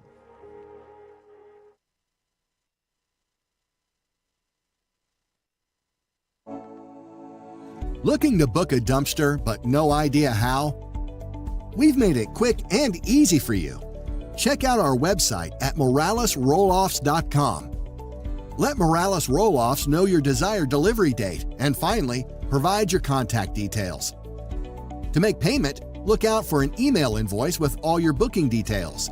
On delivery day, our driver will notify you through text and email that your dumpster is ready and on the way. Now you know how easy and convenient it is. Call Morales Roll-Offs at 225-427-0000 for your dumpster. Hey Baton Rouge, when traveling through Natchez, Mississippi, whether you need to fill up your vehicle or your belly, stop by Go-Mart and On The Go Deli. Go-Mart has clean restrooms, community coffee, an awesome beer cave, and a great selection of anything you might need on your trip. So stop by Go-Mart at 4 Sergeant Prentice Drive as you're entering Natchez on the left, and visit Tom and Wright Granning and their awesome team at Go-Mart. Don't let the name fool you. Men's Total Health has offerings for the ladies, too. Guys, is your wife or partner suffering from urinary incontinence, low sexual desire, or pain during sex? Then the O-Shot might be for her. Don't let it scare you. It's totally natural. It's PRP. And Mike Roach and the crew at Men's Total Health will make you as comfortable as you can be. Contact me for more information, Katie at JordyCulottaShow.com, and I'm happy to tell you everything that Men's Total Health has to offer for the ladies.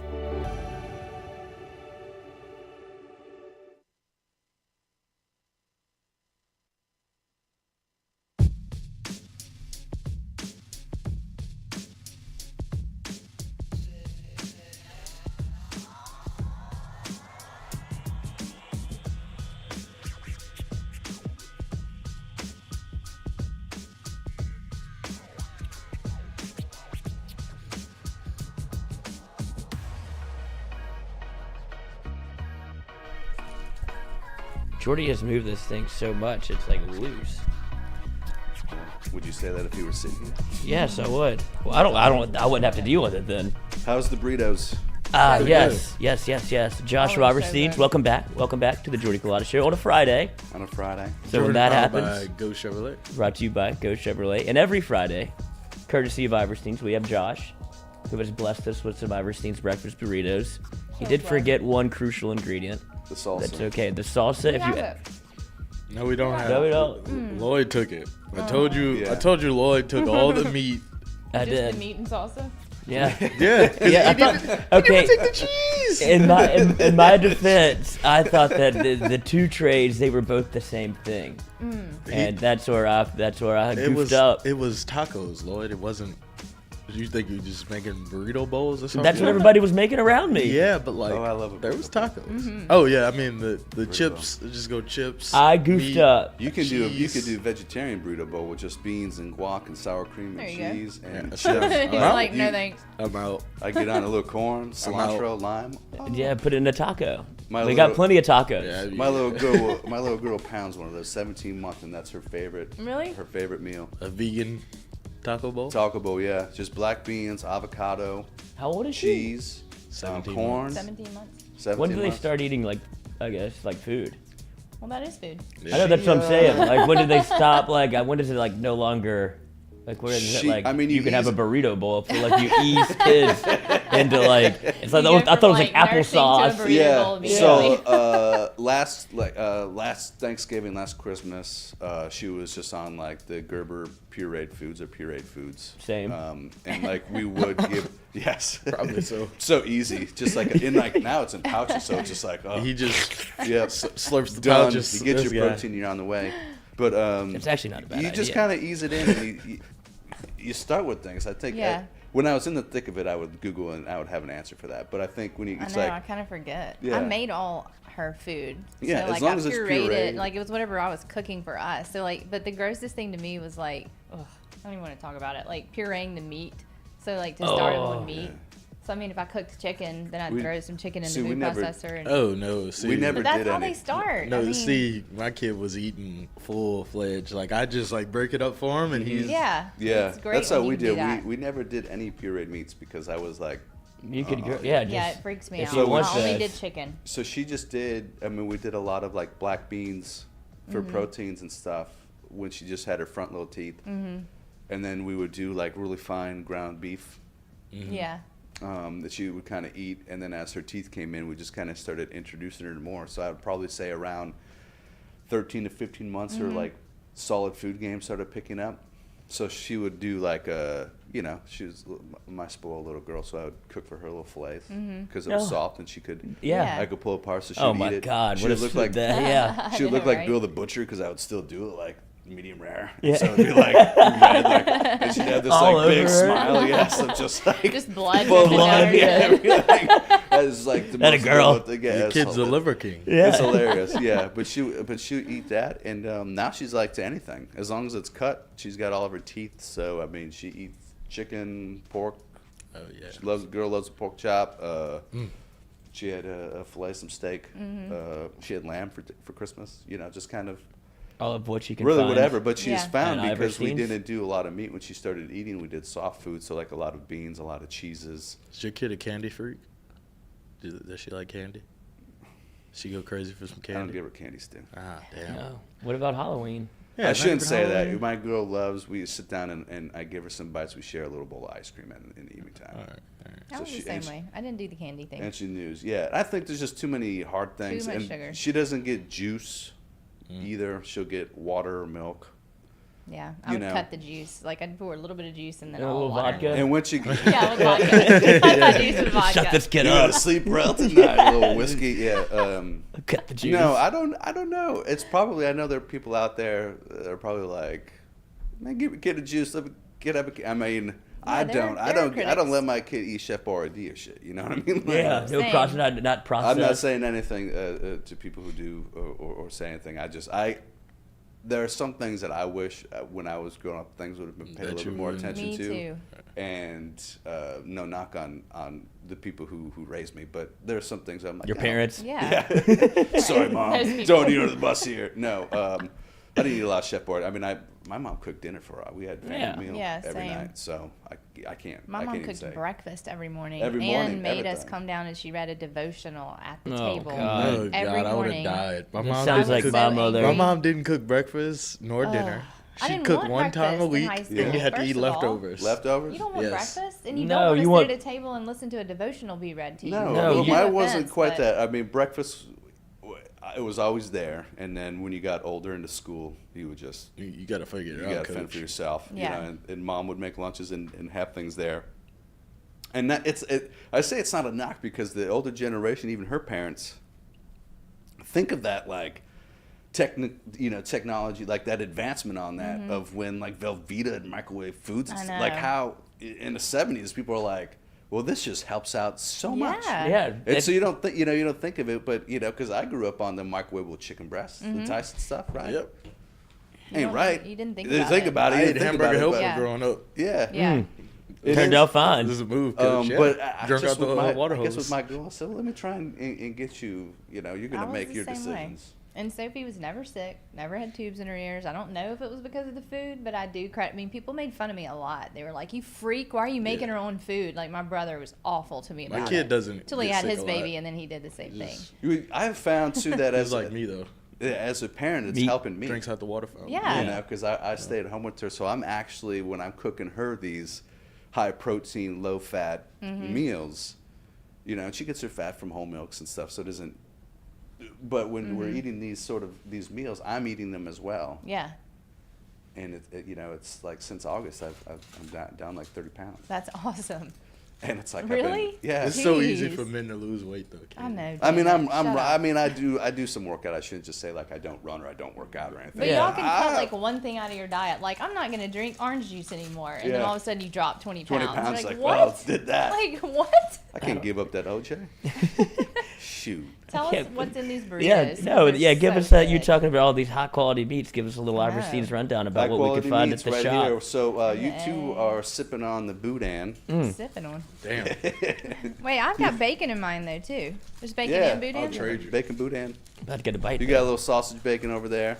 I'll trade you, little Lloyd. That Boutte one is just like. It's fire. It is. good. I went with it. I gotta keep my boy happy, so he had to go with. He got the whole.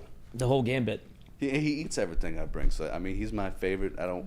I know he really does. I love you. I love Jordy, but my But boy. you love over there, Stewie. my Stewie, yeah. I boy- mean, Stewie's easy to feed. right, yeah. I don't have to ask anything. Like ketchup, no ketchup, onions. He does it. He never says anything. Well, Just put it down, man, That's true, and you it's don't. gone. I was taught growing up that you eat people's food out of a certain respect.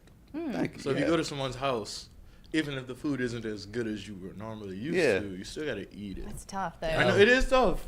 I've thrown some plates away like Yeah. on the side, but Yeah. Feed the I dog. try to Yeah, under I the eat table. enough of it to where they're like, Somehow, oh, hopefully they weren't so bad that you wanted to throw them away, or that you went in. yeah, I never really had that experience. Okay, that's See, good. obviously, you know, but my palate is not the most refined in the world. So whenever I would try to do the It's same bizarre. thing Your as mom's a Stewie. fabulous cook. Yeah. So we'll tie it again of why I Sure. try and feed She my kid. is. She takes some chances in the kitchen. she She takes makes chances. really cool stuff. Really interesting. But there's another Lot of point of fusion. why you try and cook food and expose your little kid, because hopefully when she grows up she loves vegetables. I mean she eats green beans and broccoli by the handful. I mean you can't put it down on the plate enough. And how strong are little, like, feels like kids' hands Oh are my so God. goddamn strong. Like, if they Oh my grab God. something, it's like, Yeah. I can't get that back. No, I'm you not- can't. And let I'm me not tell getting you, back. her when she comes to climb, when she comes and she wants to sit on me, I'll give you one guess of her. Penis. Perfect, yes. Every time. She's gonna go Without straight- a doubt. Not even Penis. looking. I want to come and it's just like the death grip. Yeah. And it isn't even like the whole thing, right? So it's just like a little, like, It's a pinch. It's like half the skin. So you're like, it's even more, right? It's gotta it's be what if she worse, just right? like grabbed the whole thing? You're like, okay. Okay. It's like evened out among. It's just, yeah, It's the pain is dispersed. Oh But my instead, it's like when you gosh. just pinch that little bit of skin. You're Ah. like, ah. It's like they have these tiny hands. Yeah, they do. But they're so They strong. hurt so much. And if you ever want to like witness that, just like try and get. So again, another one we do. I shouldn't say deprive my kid of treats. A little bit of ice cream for me. She gets a little popsicle every night after dinner. And the popsicle brand, which aren't the greatest, right? Or they say health-wise because they've got that high fructose in them. But they make them for kids. They're like this. Yeah. Yeah, You know, so small that's ones. like perfect. It's like, yeah. You Oh, don't yeah. have a big one. That's great. So you're just having your little sugar fix. That's fun. You ate your meal. So she does have some. We do have some treats. We're not crazy. But I like starting it on this because hopefully she continues that. She eats her broccoli, her carrot. She I mean, will. Sophie eats everything now. All like those very things, healthy yeah. stuff all the time. And it's On her great. own. And she will. Because I'll put some things down for her. I shouldn't. So she eats everything.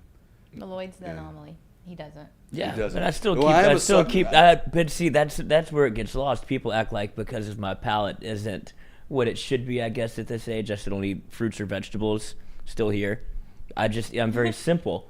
Like if Yeah. I just do a grilled chicken breast like every night, or I'll He's go like a like a kid. steak. Yeah. I don't So think you should have a certain palate. I just think it's interesting that the way your mom cooks, that you're not more an adventurous. it's just a texture thing. I mean, I'm sure Yeah. it's fine, but I just never was able to didn't. develop See- like taking a bite of corn seems awful to me. See, I'm not an really? adventurous eater, but like I eat vegetables. Like I like my vegetables. I like. I mean, I came green out of beans, I came out corn. of the holiday season like, bro, Yeah, give me some exactly. spinach. You know, Like, Yeah. like, I need some green. My body is craving this like green vegetable I for some know. reason. I'm like, let me just eat Because a you mound eat of. crap all through the holidays. Yeah, you're just thank God our bodies are that way. Where we do have that little thing that kicks in. But hopefully, when I was growing up, I could not stand eating vegetables either.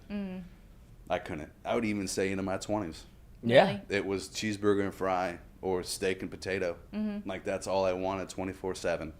I didn't even, that's what I would eat for breakfast, everything. Wait, you'd eat steak and potatoes for breakfast? Oh shit, yeah. That's a He's great from the breakfast. Midwest. Yeah, that's a breakfast thing. Yeah. Some places. Steak and eggs, baby. Yeah, that's a great breakfast. Sounds like a move. Just like keg and eggs. Yeah. That was Like, like cake and eggs is like, ooh.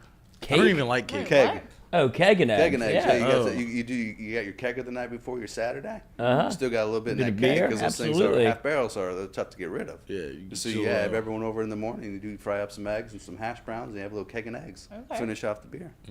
I like Pour it. it up. Yeah. Never heard of it, but I like Yeah, it. never heard of that either. Keg and eggs, steak and eggs. But as I've gotten older, I've just really, I think it's because I have gotten a little bit more adventurous of wanting to try. And you go to restaurants and you hang out with older people and you kind of get around that crowd. And yeah, I mean, that's I think that's a lot of it. If I didn't have friends who had kind of, refined taste, I would never have tried some things. Yeah, I that's tried true. caviar for the first time this He, week. yeah, he did. I know. Yeah, how was it?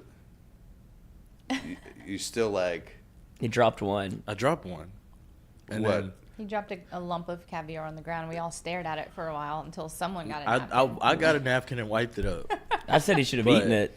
But like I'm just not a fan. I don't know. Maybe it was just like my first time type of thing, and it was in my head. Did but, you like, do it? My wife did Cajun caviar for Christmas. No, this was like caviar on a lobster taco at Yeah. Jordy's wedding. Okay. Like it was a little mini taco. Oh man, of Annie, you caviar. disrespected the man's day. No, I ate it. I ate it. He just It did he fall. just didn't eat He- more than he one. tried it again. Well, yeah, I had more than one, but I didn't eat more than one. Yes. But I'm just not. I don't Oh, know. I that just sounds I'm delicious. not like the taste. It's Hey the man, I taste. get you. It's like escargot, What is that? snail. Snails. Oh, yeah. Which See, I'm out. Sophie I'm loves. completely Yeah, out. I mean, One of at her the favorites. first time Escargot is fire. I don't like it. escargot. Sounds like a rich people food. It is, I don't yeah. like it. But I do like caviar. I will eat caviar. I just paid as a meal. $30 for some snails. Yeah, yeah, that's what it is. What See? is it exactly? You know, why don't they call it snails? It's escargot, bro. I know. You know, guess. I'm not escargot, a my fan of it. cargo, Notorious B.I.G. Right? Even he talked about it. That's why I had to try it. And when I first tried escargot, I thought it tasted like buttered beef. You know, it had like Yeah, it that is very beefy buttery. protein. Yeah, but you had that butter. But then the second try time I tried it, it doesn't Maybe- taste so much like beef. Maybe I should try it. I think Caviar? everyone should try it. Yeah. Or You know, if you- escargot is great. Yeah. Or you, I don't can't you believe just you boil like it? That if you don't like Yeah. texture Yeah. stuff. I know. You I don't like know what it that? is, but it's like a protein. Do you If like you're listening oysters? and wondering, and you are a person and you eat oysters, you definitely would enjoy escargot. Hold on, we got a hater in the chat. I know, No. Kevin What do we got? This is the Thomas. same This guy show that sucks was. without Jordy. This is the same guy that I told to We're fuck off last sorry. week. Hey, Kevin We are Thomas, real go sorry drag that your Jordy's nuts on across vacay. a fucking gravel parking lot, you Yeah. bum. Maybe it does. I'm sorry. Let me. Wait, what? Told him to drag his ass and his balls across a gravel parking lot. Oh, I thought you said he said that to us. No, he should go drag his ass and yeah, balls yeah. across a gravel parking lot. If he's not enjoying it, go do something I'm else. sorry, I man. mean, Plenty yeah, of You certainly options. don't have to watch. Yeah. Exactly. Like you could People get just out like of to it. be haters. People just like to hate. Thank you, Brian People are Burgess. missing Jordy. Yeah. You I know. mean, he is. Shit, I'm missing Been a Jordy. while. we I missed know. It's Jordy. been a long 3 weeks. It's been 3 a long weeks without 3 the weeks. man. But this man is just like Just shitting out on us. at the clouds. Yeah. We talked LSU football for an hour and a half We but did. this Where were you morning. in the first hour, I Kevin? thought that was pretty. I thought, man, I said I didn't even check in with you this time to see what we're talking about, like yesterday. You know. Yeah, we're just winging it. And I was just honestly. like, woke It's up a this morning. Friday. I said, oh man. I'm a I think that's pop why I in. had. I think that's why I had to incognito sneak in here because I said I know what they're talking about. I got opinions Yeah, about. Let me get I in. have thoughts. I gotta get in. It came in during the Hamlin thing, but I wouldn't say that this is a bad show. I don't No, just. I it's think fun. This is how every never- Friday show goes. I never disagree with people's tastes. By this time on Fridays, But- Jordy's sleeping in his chair. yeah, Yeah. he's Right. like, hey, where's my food? Josh Iverstines, take it away. Exactly. You know, and it's been a long week for him, so I'm sure he enjoys a Friday. But I don't think this has been a bad show. Not at all. for him at all. And we got Nate. Is Nate in with us yet? Nate is not in with us yet. He comes on at 8:30. We can either. Well, let me hit on this real quick before we go to break because there was some news about Brian Kelly opened up about Mason Smith, obviously the defensive tackle, #1 player in the state, tears his ACL in the first drive against Florida State. Second play, probably. Second play. Second or third Just play. gets celebrating on the turf. Mm-hmm. Tears his ACL. Brian Kelly opened up and gave an update on Mason Smith. So I'll give you a couple of the quotes here that he said. He's doing well. He's obviously focused on his academics and his rehab. He's had no setbacks, Kelly said. We expect him to be ready for our offseason program and progressing into spring ball. We'll be excited to see him back. So that sounds like to me he'll be ready for Florida State again. And so all the news seems like he will be back for his, I guess, junior year, money year. You'll have somebody, I mean, if you talk about the transfer portal, if you pulled in a Mason Smith from the transfer portal, you'd be ecstatic. And it's pretty much what it feels like because he missed the entire year. And he's the number one player in the state, 5-star. In his freshman year, he had 19 tackles, 5 for loss, and 4 sacks at basically defensive tackle. And he wasn't a starter. No. Mason. It's so weird that his first and last game this season was Florida State, and then he's going to start with Florida State. Again. My man said he did a bid. He's ready to come back. That's right. No more celebrating. No more just celebrating. Play the game. Just Don't celebrate ball, it. Mason. Just play the game. But another quote coming up for just to kind of show you the level of character that Mason Smith has, because it could have been very easy for him to check out and just not really be with the team, almost sad. Like, it's hard to be around football when you can't play it, especially when you know that you're somebody that can contribute.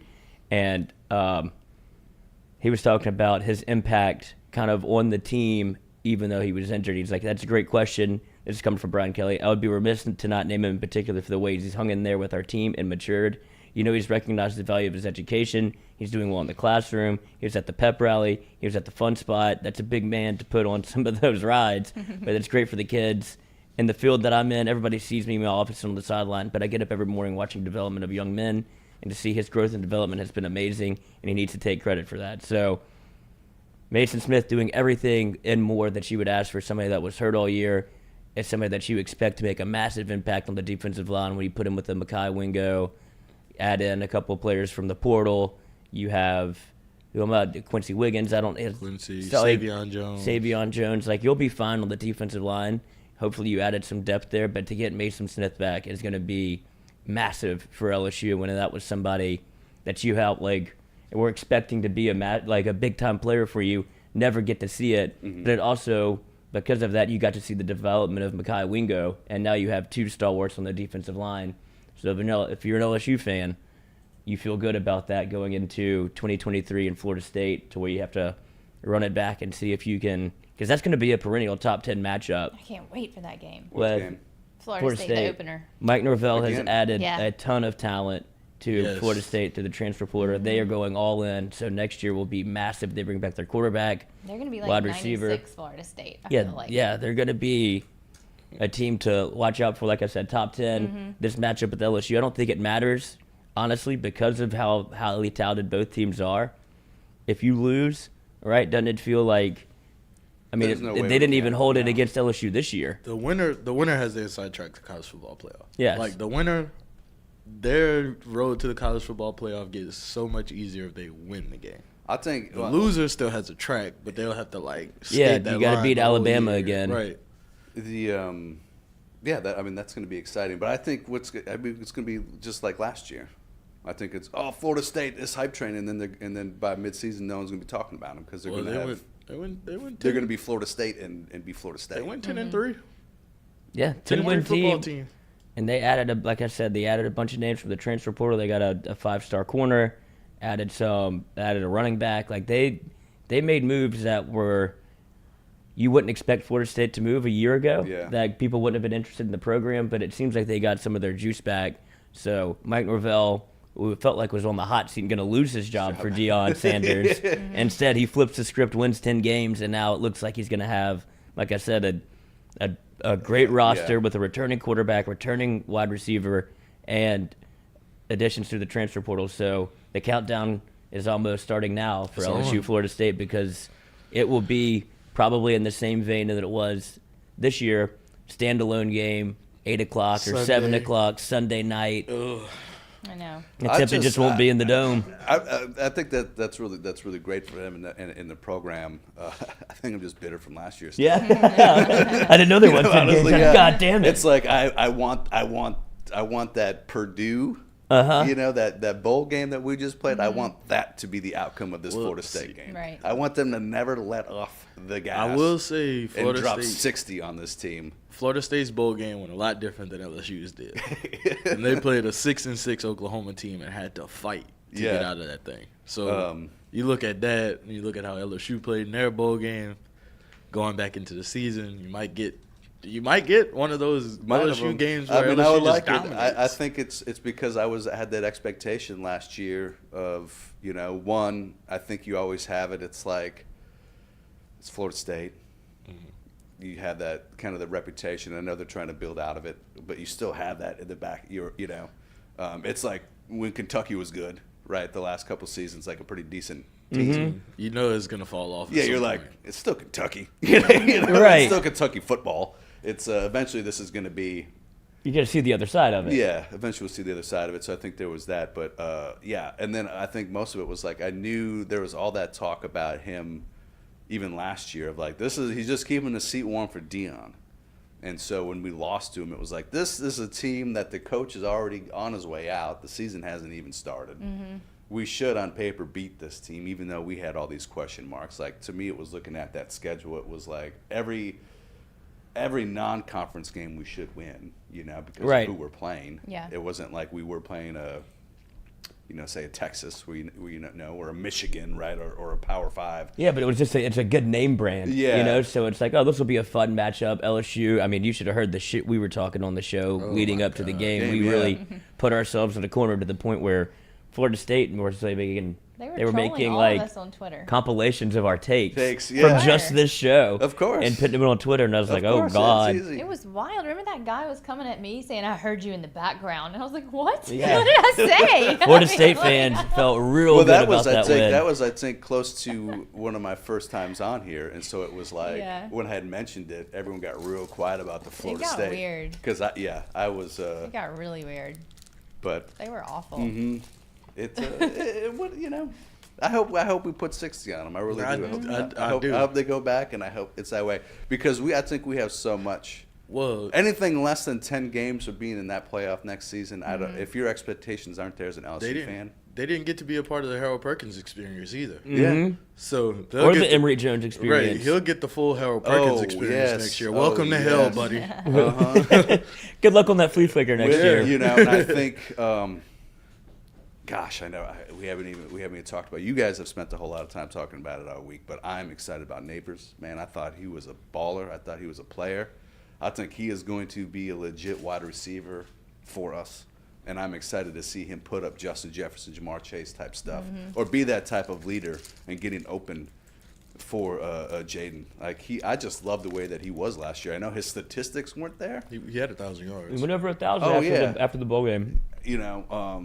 But he also just seemed to make all of them, like it seemed if we needed a first down on 3rd and 10. He was going to make the play. He made a play for 12. He's And amazing. it was like first down. You're like, Neighbors, there it is. He didn't seem to have that downfield, which is, in 19, that was why I felt I loved Jefferson. He was my favorite. Right, potato between him and Chase. Because I thought Chase is running the 9 routes and burning every dude. And I thought Jefferson was like, man, this guy's a receiver. He's running these posts. He's shaking whatever. Getting himself open. I'm sure I just didn't see it as much from Chase. I'm not. More ran the short stuff. Yeah, he just took it 90. Just took it 90. Yeah. I'm not knocking Chase. Slant. He's still great. Let me He's get that still great. slant. But I love Neighbors. He just seems that way, man. He's got the routes down. He's got the way to get open, and I'm excited for him. Well, and I think you saw like the chemistry develop between him and Jaden Daniels. So when you talk about JD coming back, like that's a big coup for Malik Neighbors, who they were on the same page all year. It felt like Keyshawn could never really get there, and that's what people wanted to see. And it's like, well, Malik is right in front of your face. He had the one year, he had the COVID year where he went off, and I think just the expectations were too high. Well, that was his freshman year. Yeah, and it was like, well, here we go, and I don't know. I mean, it was the COVID year. There was nobody else on the team. Chase sat out the year. Last year, he dominated last year. Keyshawn dominated. If Keyshawn doesn't get hurt last year, he could have sat out this season. Oh, he got hurt. Huh? Yeah. I mean, he had what, 9 touchdowns in 5 games? Yeah. That's pretty. Yeah, He was doing it last year. 3 touchdowns against UCLA, first game. Like he showed. And he finished with 9. Yeah, but he only played 5 games. He only played. He only played 5. He got hurt against but Kentucky. I just don't remember him that much. To me, this year is all I got to see from him. He's not a first-round pick. No way. No, I don't think so. not I now. think he'll go second. I mean, I don't think you can go if you went from freshman year to the year you guys were talking about, only playing 5 games, and then you come out and you play a full season. This is the type of season you get. You might be a day 3 pick. No, he'll trust me. We've talked about this a little bit. Yeah, he's going to be a combine guy. Yeah, he can run. He can People jump. were saying that about this year Well, trust me. And I'm kind of in the same boat that you are with. I kind of missed out on the Keyshawn experience because the teams were so bad. Yeah. That I was like halfway watching. Like I'm watching the game because I feel obligated to. Yeah. And it wasn't like I'm hanging on every play because it matters. It's like we've already lost 5 games. It was more or less kind of the stats piled up because there was nobody else there. Yeah. He was the best though. And it was. I can't not say he But was I think, the best. what I think what we're running into is iron sharpening iron. Just the depth that we've been talking about that's been brought on here is what happens now when he's with other talented people, which I think is what we're seeing this year. Yeah, and when you talk about obviously losing a Keyshawn to the draft, and then that just makes more opportunity for Malik, Brian Thomas Jr. They bring in Jalen Brown, Kyle Parker, obviously Aaron Anderson from Alabama. Like, the wide receiver room is going to be fine. It felt like almost Keyshawn was going to be, if it was going to be like it was this year where it felt like you had to force feed him the football, then it kind of pigeonholes your offense. This, it feels like, all right, you have a one with Malik Neighbors, but he doesn't care. Like he'll block downfield. He'll do whatever it takes. And that's no knock on Keyshawn because I feel like he did the dirty work too, but it just feels a little different with Malik. I think that's probably why I'm like, thank God he's just going to the draft. Yeah, I'm just tired of that. Like every week, the drama. And there wasn't even any drama. I think there was just all this expectations of where he was supposed to be because of those first 2 years. Exactly. And that, like you said, like people like me didn't even realize the second year, right? Because you're like, he got hurt, and it just kind of goes out of your mind. And our teams were just bad. That's what it was. And me. It was just kind of like, there's so much other stuff going on. Turn on the tape on Keyshawn. He can play. Yeah, that's fine. Don't matter who it is on the field. I look at it, like I said, I look at it a lot this year, and I know you can talk about JD and his style of play being different, but hopefully, what I hope is he does go to the draft, he gets a new team, and he has this Jarvis Landry, right? Because Jarvis and Odell weren't crazy 1,500 yard, 14 They only touchdown. had 1,000 yards their last season. Yeah, so hopefully that he goes in and but yet I think Jarvis, an incredibly underrated NFL wide receiver. When you look at what he did when he started with Miami, it was like, talk about a guy who could catch it 3 yards and put it 90. It was him running all those drag routes, being a safety dump for the receiver or for the quarterback, especially with the crappy Miami teams they had. Oh, they relied on him so much in Miami. Oh, my God. 120 catches for like 1,100 yards. You're like, wow, bro. But just what he did. But so hopefully he has that same type of career. That's someone that he gets put into the same mindset or the same thing. I think it's just... I think Stewie and I have talked about this, and it's more of fit. Like wherever he ends, like what team he ends up with is going to be vital in how his success goes. If he ends up on a bad team with a bad quarterback, and it just feels kind of like he was at LSU, where it's like, all right, I'll go try and get mine. Yeah. But if he ends up in the right system with the right fit, and there's not a lot of pressure on him, then I think you can see Keyshawn have a very lucrative career in the NFL. So I just don't think you had that, like you had those moments where you saw Kelly hyping him up. And that shouldn't have to happen at that level. He was trying to placate to him. He wanted to make sure he was happy. Yes, you shouldn't have to. Why is he such a diva? Why do you have to do that for this one player? Yeah. Like, we've done this all year now. It felt like LSU. And would Keyshawn come in as a top 10 all-time LSU player? Would you consider it? No, I wouldn't. No. Not at all. So why are we going to baby him like he is? I don't know. And we have Malik. Because you knew what he could be. But he didn't show us that. He didn't show us. Never. He wasn't that, ever. I don't know what it was, and I can't say what it was. I don't understand the people who think he's what so I do great. know is Keyshawn is a top talent that can play anywhere. He's a next level player. He's an NFL player, regardless of what he's done at LSU.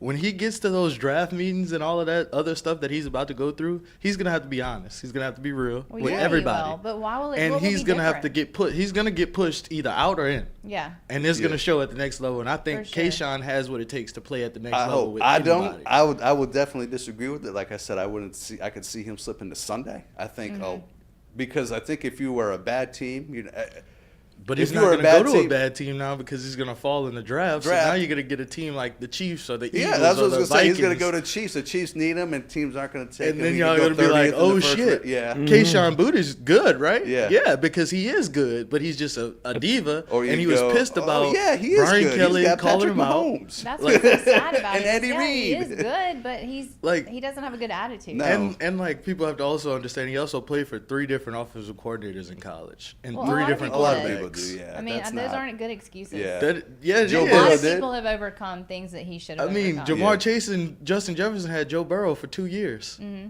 and that took their careers off. If Yeah. they didn't have Joe Yeah. Burrow, their careers don't take off like they did. Maybe. Or maybe Joe's doesn't take off.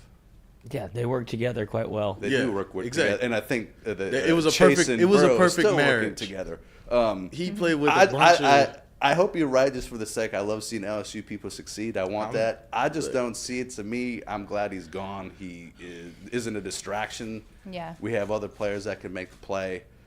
kids Because from you my aren't area. going to Keyshawn. You were force feeding Keyshawn last year. Look, And I you're care not about going- him because he's from where I'm from, and I understand where he's from. Yeah. So I know that he's not gonna let himself go back to where he's from, and I Okay. just his support system. Those Yeah. people will not let Keyshawn fail. Hey, And and he, I think those people were probably telling him this year, Keyshawn, you got to man the fuck up. Yeah. Like I would this hope ain't so. this ain't the Keyshawn show. I guarantee you, his head coach that we had on, Ryan Antoine, called him on multiple occasions and told him, you got to man the fuck up. If you want to be a first round pick, you got to man up. But he should have done that anyway. He should have. Brian Kelly is telling him that, so Well, he should have on the listened then. sidelines. I hope you're right. And, He didn't and- know Brian and- Kelly, so And I do That's say different. that a lot of people who have the same feelings that you do also say the same thing. They Oh, know yeah. where he's coming from, and I get it. And so hopefully, y'all have some insight. You have that you understand a little bit more than those of us who aren't exposed to where he's from. As far as the football field goes, no, he's. I don't think he's. And I'll say it again. I don't think he's that talented. Yeah. Where did he show up in the Alabama game? yes. I don't think he made the catch. He did. He had His number 5. wasn't called. Yeah. A talent like you're talking about Wait. gets that call in the Alabama game mean- to tie the game and then win the game. You get that call, not a freshman tight end. A freshman tight end doesn't get that. I mean, Mason Taylor's been getting the call all year, though. You can't really say, like, that wasn't because of Keyshawn. Like, Mason Taylor got the call against Florida State. Like, he was he made he that. was getting the call game one. Game one. So it's not like that's not on Keyshawn. That's more of just the way the offense is played. All right. Well, we'll go. Like, We'll we keep could going. go X and O's. Yeah, we'll Like, go I'm, in second. I'm We'll keep also going in looking at the second. offense that he was playing, and Yeah. it's not based on having a true number one receiver. It's more based on tight end play in the run game. Okay. And we'll hit you over the top a couple of times on the deep ball. Okay. Which we couldn't connect this year. That's fine. I think you're correct on that one. And a lot But of to those the deep point balls of- were meant for K. Right. You got to watch but- the scheme and also like watch the Tennessee game. It was a couple of times he was open. Yeah. Jaden just didn't pull the trigger. There's a That's right. lot of Yeah, times. there's a couple times. I mean, even yeah. Florida State, Like, he was open. I he just said didn't that pull thing it. about Jaden, especially at the beginning of the year, up through Tennessee. The first half I think is definitely more prevalent than the back half. I think he started connecting on more of them later in the season. Yeah, I definitely say that. But you're gonna get that. You're gonna get those offenses in the pro game, especially with the receivers. I mean, now it's all it's a passing league that they've always said, and so you're getting those quarterbacks, or you're getting those because of the quarterbacks. You're getting teams that are going in for 2-3 receivers. You're getting Chase, Higgins, and Boyd. You're getting teams who, if they don't have 2 legit receivers, Yeah, that's where the you have to focus build going at. depth. So how is he gonna play? And that's where one, can he carry a team, and then 2, can he play well with others? And Yeah. and going off of what we've seen this year, I don't think he can play well with others. Yeah, Can he carry I a team? agree. We saw I understand, like, we saw where he he's could carry. from, but- We saw he could carry a team that's gonna in NFL speak, a team that's gonna win 4 games all year. He can put up stats with the Houston Texans right now. right. But But then the Houston Texans are also going to have C.J. Stroud or Bryce Young as the quarterback. So you get deal with it. Yeah. you get a deal. Yeah. I mean, if he goes to a bad team, he's gonna have a quarterback. I mean, I look at. He could go to Jacksonville and he'd probably It dominate. could. I mean, it's getting to that point where there's so fewer teams in the NFL that need that quarterback right now compared to years past. But I mean, Jefferson's a great example. I mean, just to show what kind of talent he is. Mm-hmm. I mean, we all know it. I don't but, think Kirk Cousins is great. No. But he goes in with Kirk Cousins, but you forget his rookie year, he played with Stephon Diggs. Yeah. And Adam Thielen. Mm-hmm. And, No, they got rid of Diggs already. They got rid of Diggs for him. I thought Diggs was there as do your stat check, and I think Diggs was there his rookie year, and then they got rid of Diggs because they hit on Jefferson, and they still had Thielen, and Diggs wanted the money. I think that they played together. But I just remember the NFL draft, whatever, Justin Jefferson fell to the Vikings, and they show like the draft room because the Eagles had the pick right before they take Jalen Reagor, and everybody in the Vikings front office room goes, "Did they just take Reagor?" Yeah. He's like, "Jefferson, right now, like call it, send it in." Yeah, they didn't wait. He had just left. Yeah, he left the year before. But that's probably why they drafted Justin Jefferson. Yeah, Justin got there in 2020, which was the COVID season. He got to Buffalo in 2020. Okay. And when it worked out well for both. On that. In my mind, I was thinking, man, that to me, that's even more impressive for him to play with those guys. But it's still impressive with Thielen. Yeah, I don't know what happened there because I mean, Diggs and Thielen were like the greatest. Then Thielen get hurt. Thielen got hurt this year. He fell off once Jefferson. Yeah, you had to make a choice. Yeah, there's only one ball. But I think that the way that Keyshawn could go early in the draft or earlier than like day 3, I think he's going to be a first or second day pick. It's just the way that they take wide receivers now. You talk about building like you need 2 and 3 deep. The way offenses have changed. There's some. Obviously, teams that are pivoting and going the other way. You look at like the Tennessee Titans that want to be able to run the ball, be physical, and then 49ers. When it comes to the playoffs, the 49ers. I mean, 49ers have all the talent on the outside with Debo, Ayuk, and Kittle. I mean, they can hit you. And then you add McCaffrey. Those are all first-round picks. Yeah, and then you add and they got a lot of first-round picks on the offensive line too. But then you add in McCaffrey. Elijah Mitchell, who was still there. I mean, even when McCaffrey came, they were still, and Mitchell got healthy. They're going to run. That's the way they want to go. And I mean, that's why they drafted a running quarterback. That's why they they took the kid from, North Dakota State. Yeah. They're going to eat it on that because I think Purdy's the man. Trey Lance. Yeah, Trey Lance. They're going to be eating that one. Because it looks like we got Nate here. If we want to finish this out, we've got 9 minutes left. Absolutely. He just said he's on. Yeah, we'll quit talking about going back in circles about Keyshawn. Wish him well. I hope you're right. I think you're probably more right than I'll be right. Nah, I don't. I think we're in the right. You think so? Yeah. I think we're I'm good. tired of this argument. I've been disappointed so many times over everything he does. Well, at least you have someone here. People only look at what they see on. Well, I never can say it because Jordy doesn't say it, but I'm saying it. People only look at what they see on the field. They don't understand like the extenuating factors going into a football game. No, I'm not even talking about where he's from. I'm talking about like going into a football game, understanding like the scheme. Who's game plan for, who's not, like all that other stuff that people are like, oh, why isn't Keyshawn getting the ball? Why are we making excuses for him? I'm not. I don't make excuses. I'm just saying that it would have been easy. It would have been easy. He is better than what he has shown this last Probably. year. He is most definitely. But this is what he's shown us. This is the attitude he's given us. That's all I'm saying. Yeah, I'd be pissed too if my coach called me out of everybody else on the team. Called me out. Yeah. Which. It was kind of his fault because he wasn't around. Yeah, that's just what it is. Yeah, he earned. I mean, he earned the shit that he got. Yeah. He didn't get recruited from Kelly, so that you got to come in with that whole new. Like he wasn't his guy. Yeah. I get it, but I think you're right. It would have been. He could have increased everything, and he could have been a leader while catching just the 600 yards that he did. He could have been a vocal leader in the room. That would have definitely helped him. And no one would be saying this. He would have been Yeah. But we have Nate. What are your thoughts on this, Nathan? Hey, Nate. Hey, Nate. Thanks for joining us. Yeah, no, I mean, definitely got heated there for a second. I don't know if I have enough 2 cents to add to add any like logs to the fire there. How are you, sir? How was? Have it covered. Yeah. How were you? How was your wedding experience for Jordy? I saw you there a couple times, dancing with the wife. Well, I guess fiance. Fiance, not quite wife. Yeah, I got some cool pictures. No, it was fun. It was a great time. We went to Pat O'Brien's for like the last hour to bring in the new year. I'm not allowed to go there anymore. Oh. They 86'd me. After the national championship in 2020. Did you throw up on yourself? Well, no. I got like 12 hurricanes in there. Spilled like 3 of them, and like it was just it was wild. I mean, LSU was winning, Coach. Jamar Chase is burning this man. Why can't you I go forgot to that the 12 hurricanes I forgot those were 4 ounces of rum. I completely forgot how those things are. It'll get you. But what was the game that was going on right as it turned New Year's on the East Coast? Was that Georgia and who else? Yes, Georgia and Ohio State.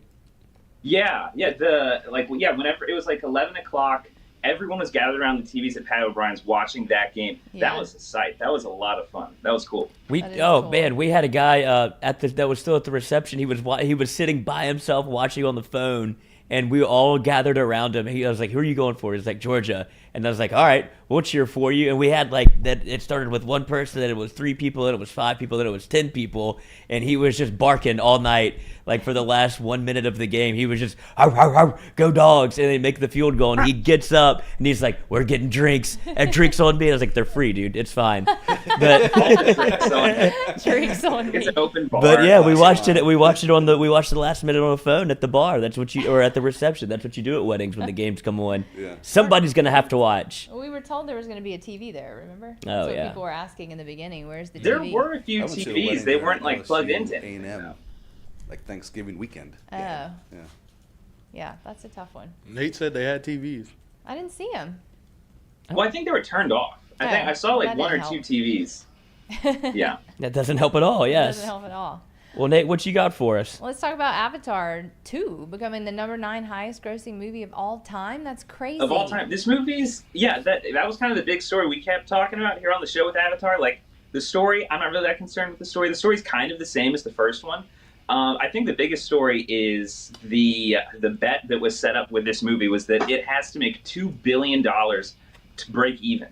Like, after it makes $2 billion, it's in profit. That's insane. But, that is a steep hill to climb. And it's been out 20 days. As of today, it's been out 20 days, and it's already made $1.5 billion. It's honestly, it is looking like, I think it's going to be perfectly fine. Like, by the time we hit 1 month, I feel like it'll probably reach $2 billion. So unless, it came out, it was December 15th. So in 15 days, it became the highest grossing movie of all of 2022, already beat Top Gun Maverick. I think Top Gun got 1.48 billion, Avatar at 1.5 billion, puts it at number 9 highest grossing of all time. A few other benchmarks it has to beat. The original Avatar got 2.9 billion. So if it can reach $3 billion, it'll not only make $1 billion in profit, it'll become the highest grossing movie of all time.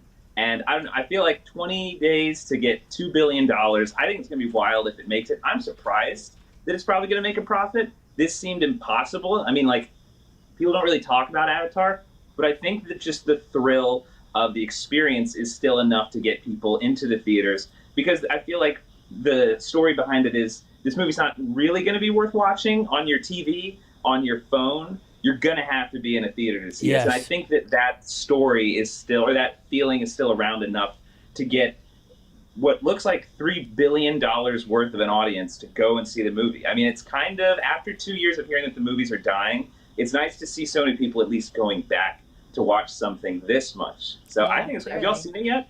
Yes, no. I've seen it. It was, and it's What'd you think? It's totally exactly what you said. It's a total theater experience. I saw it in the 3D, the big theater in Baton Rouge on Perkins. So the experience was there. I enjoyed it. But if I watched it on USA on my TV, I'd be like, this movie stinks. Yeah. It totally has nothing to do with plot or anything like that. Nobody cares about any of that. Well, there's no plot. It's really. not a good one. You're right. They just did the second one and just threw in some water. So this when you see it though in 3D, it's a lot of fun because the visceral experience is there. I felt like a toddler. I was grabbing at the screen. I haven't seen 3D in a while. I don't think I've seen a 3D movie since the first Avatar. I'm not really that into the whole 3D thing. I never felt like it enhanced the plot that much, but it feels like for this movie, and the Avatar movies almost feel more like they're trying to push this technology as much as possible, and these stories just kind of serve as just kind of a placeholder to allow James Cameron to do all this. But good on James Cameron. That means James Cameron he's directed 3 of the top 10 highest grossing movies of all time. These 2 Avatar movies and Titanic. Which is Titanic's going to be in theaters again next month if anyone's interested. for Valentine's Day. Yeah, they're putting it in theaters again for Valentine's Day. Because it's a romantic movie, That's I so guess. weird. I've never really paid attention to Titanic. But I did have a question for you. You mentioned like the Avatars and the Top Guns. Obviously, feels like it's bringing the movie theater back a little bit. Is this almost a dangerous game to where it's only these types of movies are worth going to see in theater because you can stream everything? Like I saw The Menu was on HBO Max, a movie I want to see like real bad. Like I would like to, that's something that is on my list of something to watch, but I don't have to go to the theater to see it. That I can see at home on my TV. Yeah, I think we're in a like real dry spell. I don't think the streaming thing has caught up with us just yet, meaning that everyone that's in the rooms making the decisions behind how things are happening, I think they're only just now starting to realize that people are not going to go to the theaters unless the movie itself demands to be seen on the big screen. Like you said, The Menu, and I saw The Menu in the theater. Great experience. I still think that the theater enhances any experience, but I mean, people don't have the time. If you're subscribed to this stuff, like you're just going to watch it at home. Like most movies, obviously all TV is, fine to just watch it at home. You get a great experience. People's televisions, their sound systems at home are plenty well to deliver a really good experience. I don't think people are going to go to the movies unless the word of mouth is it's really good. And along with that, you have to see it on the big screen. Top Gun is not going to be the same at home. Something like Avatar, not going to be the same at home. I think Dunkirk was kind of the same way. I expect Oppenheimer's going to be the same type of thing. In Dunkirk, I think Dunkirk, like Avatar story, not so good. The story of Dunkirk, still really good. So, I've seen it at home. It's a great movie. It's a great rewatch. I think maybe the new Indiana Jones movie will be kind of like that. The spectacle is at a point that you have to see it on the big screen. But I think the movie studios are probably 5 years away from actually having caught up to the whole, like, we got to have 10 movies in the theater every single year that you have to go see in the theater that are not going to be the same if you watch it at home. Would movie studios ever get into the live streaming of sports? Because I feel like that would be an excellent way to take in a big time football game, like a primetime Super Bowl or something where people buy a ticket and go into a theater to watch. They actually did that a few years ago. A few theaters were doing that. I remember in Louisiana, a few theaters were doing that. I don't know. That would be more of like a relationship between the network and the theater itself in terms of actually renting space. I think that would probably be a huge play. It seems like sports is going more in the way of like Apple's wanting in on the sports game. YouTube. Amazon, obviously, they have it in the sports game. Netflix is now kind of saying we need to go that direction. I feel like instead of theaters going in that direction, I feel like the streamers that aren't doing that already feel very behind. Like, I don't know why Netflix has not gotten deals with some of these networks to stream to get some of those TV rights. Well, I guess they don't do any they don't do like live streaming on Netflix. It would have to be I guess Netflix's pivot point is they're doing things like series on teams. It feels like they're putting together programming that is still in the Netflix vein as opposed to live programming. Yeah, and I mean, Netflix, they make, I forget how many $1 billion a month because they've committed to that, and they, started with a few series, and now they have a ton. A lot of them get canceled, but the ones that survive do very, very well. And I think Netflix had the top 3 most watched shows were Netflix. So like they own the game. It's just that I think they see Amazon also doing well with streaming. They see Apple doing very well with streaming. Apple's actually able to win awards with their stuff where Netflix hasn't been able to do so at places like the Oscars. And then they see if they can catch up with us in the content, and then they're also investing in sports. Maybe right now Netflix, owns the game, but 10 years down the line, I think if you don't have sports on your streaming platform, I feel like that's going to be a sore spot to not invest in right now, at least. Nate, tell us about the new Dracula movie. I had no idea there was one even coming out. I'm super excited. I love vampires. Yeah, Nicolas Cage is Dracula. Nicolas Cage is going to be Dracula. How old is Nicolas Cage? He is a vampire. He might be a vampire. I think he might be, actually, because you looked that up. I don't think him and Tom Cruise are that different in age. Because isn't Tom Cruise 60 now? I think he is. My God, Nicolas Cage has been acting since I was a kid. Probably Tom Cruise is 60. Nicolas Cage is 58. And Nicolas Cage is 58. Nicolas Cage is 2 years younger than Tom Cruise? Yeah. He looks a lot older, doesn't he, right? Yeah, in my mind, Nicolas Cage, it has like 10 years I on Tom know. Cruise. I don't know why it feels like that though. Nicolas Cage has lived a very difficult life in terms of what he's Well, just done to himself. I feel like if you go through that arc that Johnny Depp has gone through over the last 10 years, that Nicolas Cage has gone through, you've lost all that money. Everyone's like, "Ooh, what happened?" You kind of assume, "Oh, they must be getting up there." But that's wild. But yeah, Nicolas Cage is going to be Dracula in this movie called Renfield. Nicholas Hoult, who actually was in The Menu, great performance in The Menu, is going to play Renfield, kind of like the servant of Dracula. It looks kind of like a horror comedy. The director of Lego Batman is making this, and it looks very good. I feel like Nicolas Cage, he pulls this type of thing off very well. I think we even talked about Nicolas Cage last week. He's a chameleon. He goes for some really, really wild stuff, and I don't know. I feel like he's just the type where you could pretty much throw his name up with anything, and you'd be like, yeah, I believe that. Let's go. So it looks like fun. It looks like a lot of fun. Nick Cage will do it. Exactly. I feel like that photo's floating around all the time of him as Superman. Apparently, I think Tim Burton wanted him to play Superman years ago. Like I think back in the '90s or something. That would have been crazy. That would have probably changed the trajectory of how we have treated Superman if we had Nicolas Cage in that role. He's always had one of those really great films, or just a really bad actor. For me, he's always been like incredibly Nicolas Cage? Yes. Like some of his movies are fantastic, and his performances are great. I mean, Adaptation, Matchstick Men, The Ambulance, Snake Eyes. The Ambulance was a great movie. Yeah, great movie. Was that when they hijacked the ambulance after they robbed the bank? No, it was him and he was an ambulance worker. And yeah, what is that? Was that Bring Out the Dead? Yeah, something I think it was like that. The Martin Scorsese movie. Yes. Yeah, he was great. Yeah, it's like he has some of these things, Raising Arizona, like, but I don't know. Then he has a lot of movies where even just the trailer, I'm like, cringeworthy, Nicolas Cage? Nicolas Cage? Yeah, he's a weirdo. I mean, Ghost Rider is one of the worst movies maybe ever made. All time. Yeah. And I thought that movie was so cool as a kid. Yeah, I mean... me too. Ghost Rider came out when I was a little kid, and I just thought it was the most insane thing. I remember being pumped for Ghost Rider 2, and then that came out, I was like, oh, these are terrible. These movies are horrible. They're horrible, yeah. And then you're like, but I love, but I love Nicolas Treasure. Cage. He's Disney, it's like how, yeah.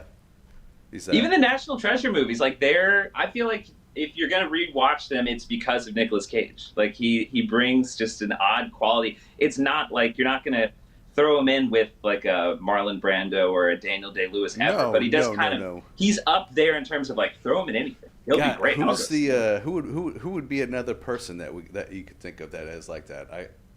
There's just like a cringe-worthy actor. But you could say the same thing like Nate's saying of like the volatility of his acting. Yes, and it's like a hit or miss. You're like, this is either going to be Jeff Daniels. Yeah. I don't know. I feel like I would go Willem Dafoe. He doesn't have that star power. He's never like the main character. Yes, you're right. Yeah. He's got that wild energy though. Whenever you see his name on it, it's going to be like, ooh, this is going to be good. This is going to be crazy. This is going to be good. I forgot he was in John Wick. Yeah. Yeah. He's like another assassin, and he like helps John Wick. Yeah, he's a good one.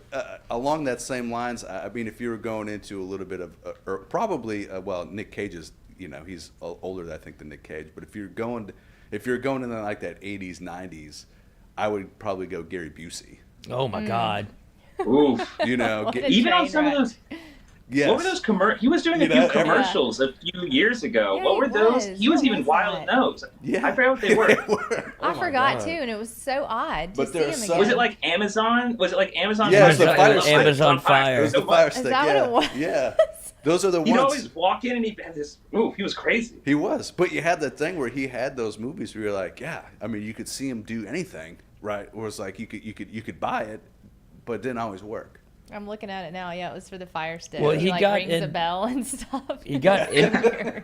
Well, I think he started living up to that reputation. Yeah. Is what I think. Because I think he also had a reality TV show on some network. I think he did. Well, he cracked his skull open and suffered like permanent brain damage, and that's when it really got wild for Gary Busey. I think so. Yeah.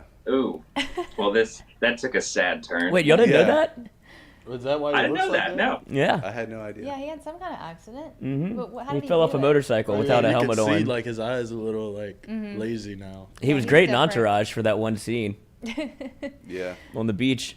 Oh, he Nate, was also in John Wick. Entourage is wild. What are you reviewing on 5 Minute Critic?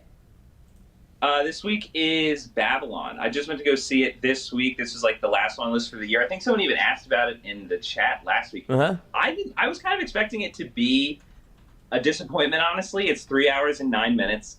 But I was... Yeah, I know. Another very long movie. Look, this is one, though, I feel you really need to see in the theaters. I absolutely loved it. Like, this shot up to, like, probably number 2, number 3 of the year. The amount of energy in this movie, it is 100% a cocaine movie. Yeah. I think it could be a trilogy with things like Goodfellas, Boogie Nights, and then this with just this level. Like, the minute the movie starts, it does not stop with that level of craziness for 3 hours. Like, it demands all of your attention the entire time. Brad Pitt is absolutely phenomenal. Margot Robbie, I mean, she's been one of the best actresses that we have working today. This, I think, kind of even pushes her even further ahead in terms of just what you're able to get out of her as a performance. Just fantastic. I think if you're not into movies, if you don't just love movies in general, then I think you probably go, the movie's a bit long, but still good. Obviously, you know, a very, very high caliber performances and, you know, cinematography, all that stuff. So the score is incredible. But if you love movies, this is the type of movie where, like, by the end of it, you're going to stand up applauding. Really? It is a movie. It's about a group. It's an ensemble character piece where a bunch of silent film stars, producers, directors just have no idea what to do with themselves as they're transitioning to the talkies. Like, we've got sound now in Hollywood. How are we going to do this? It's kind of maneuvering. Some people thrive. A lot of people really do not. And it creates that, so you get a picture of what movies were like then, but it has this whole thing going throughout the entire thing of, like, what is the importance of movies? Why do people love movies? What is it about movies that kind of causes some people to become overly obsessed with them to the point that you go out to Hollywood and kind of live this, the scenes that show these movies being made are like, who would do this? Who would live this life? This is an insane thing to do day after day after day after day. But it goes in one direction where it's like, for some people it can be terrible, and yeah, the life can destroy you. For some people, it is quite obvious the highest thrill you could ever achieve, and the movie has that throughout the entire runtime, which again is very long. But if it's a type of thing, if it's like Once Upon a Time in Hollywood, I think meets Boogie Nights, kind of the nostalgia with the energy. So if that's the type of thing you're interested in, then catch it in the theaters. It probably won't be in theaters for, I think, maybe like 2-3 more weeks. So is if it you streaming have, too, like, or only 3 in hours. theaters? Only in theaters right now. It's Paramount, so I would think by like mid-February it'll probably be on Paramount Plus. Didn't Margot Robbie sneak a kiss that she wasn't supposed to on Brad Pitt? She said, I got to take my chance. I got to give him an opportunity because I didn't know if I'd ever have a chance to kiss him. Oh. I did see that. You're right. And the scene that happens in is the perfect scene for that to happen in. It's a very funny movie. It's a very, very funny movie. You can kind of feel that type of energy going throughout it too, kind of a scandalous type of thing. Tell everybody where we can find you, Nate. In New York City, what's your apartment any social number? media, on YouTube, 5 Minute Critic, on Instagram, Twitter, YouTube, all the good ones. All right. Thank you so much for joining us. We'll see you next Friday. Thank you, Yeah. Nathan. See you next week. See you, Nate. Okay. Later, Nate. Thanks, everybody, for hanging in there with us. Hell yes, it's over. Yeah. Except no, for it's not. over. We got Monday coming for y'all. We have Mikey from 1 to 3 today on Mic'd Up. Oh, I thought Special we were going program. another 2 hours. Yeah, we can. I can sit here and Just for talk the- all just day. for the people in the chat. Yeah. Wait, what'd you say? I said, I thought we were going to go. He said, except we're not. I said, I thought we were going to go another 2 hours. Oh, yeah. No. I mean, I guess we could, except for Kevin doesn't want us to, so we're going to have to get out of here. Sorry, Kevin. I'm just kidding, Kevin. But, yeah, sorry, Kevin. I hope you went outside and touched some grass. Go have a great life. Enjoy your weekend, or don't. We understand. Go all sit in this story. traffic. He'll be back on Tuesday, and we'll have our regular. I hope you have to go to the regular- Do me a DMV. favor, walk in traffic. Yeah. Take a walk on I-10, buddy. I hope your dog Thank got you, out the Josh, house. for coming and sitting with us today and co-hosting. We appreciate it. It was Thank a you for blast the as always, burritos and I'm from sorry, Iverstines. Stewie probably now is going to start throwing my food out because I talked ish about his boy. No, I'm talking shit about Keyshawn too, and he has to I look still at me love every day, Kay. so it's okay. That's just my guy, man. Like, I have a It's soft okay. spot for the kids. All right. I just We get like it. the kids. Thank you all for having me. It's a great time. Yeah, thank you for coming in. So mic'd up at 1 o'clock, and then we'll see y'all again on Monday morning. Thank you. Driven and powered by Go Chevrolet.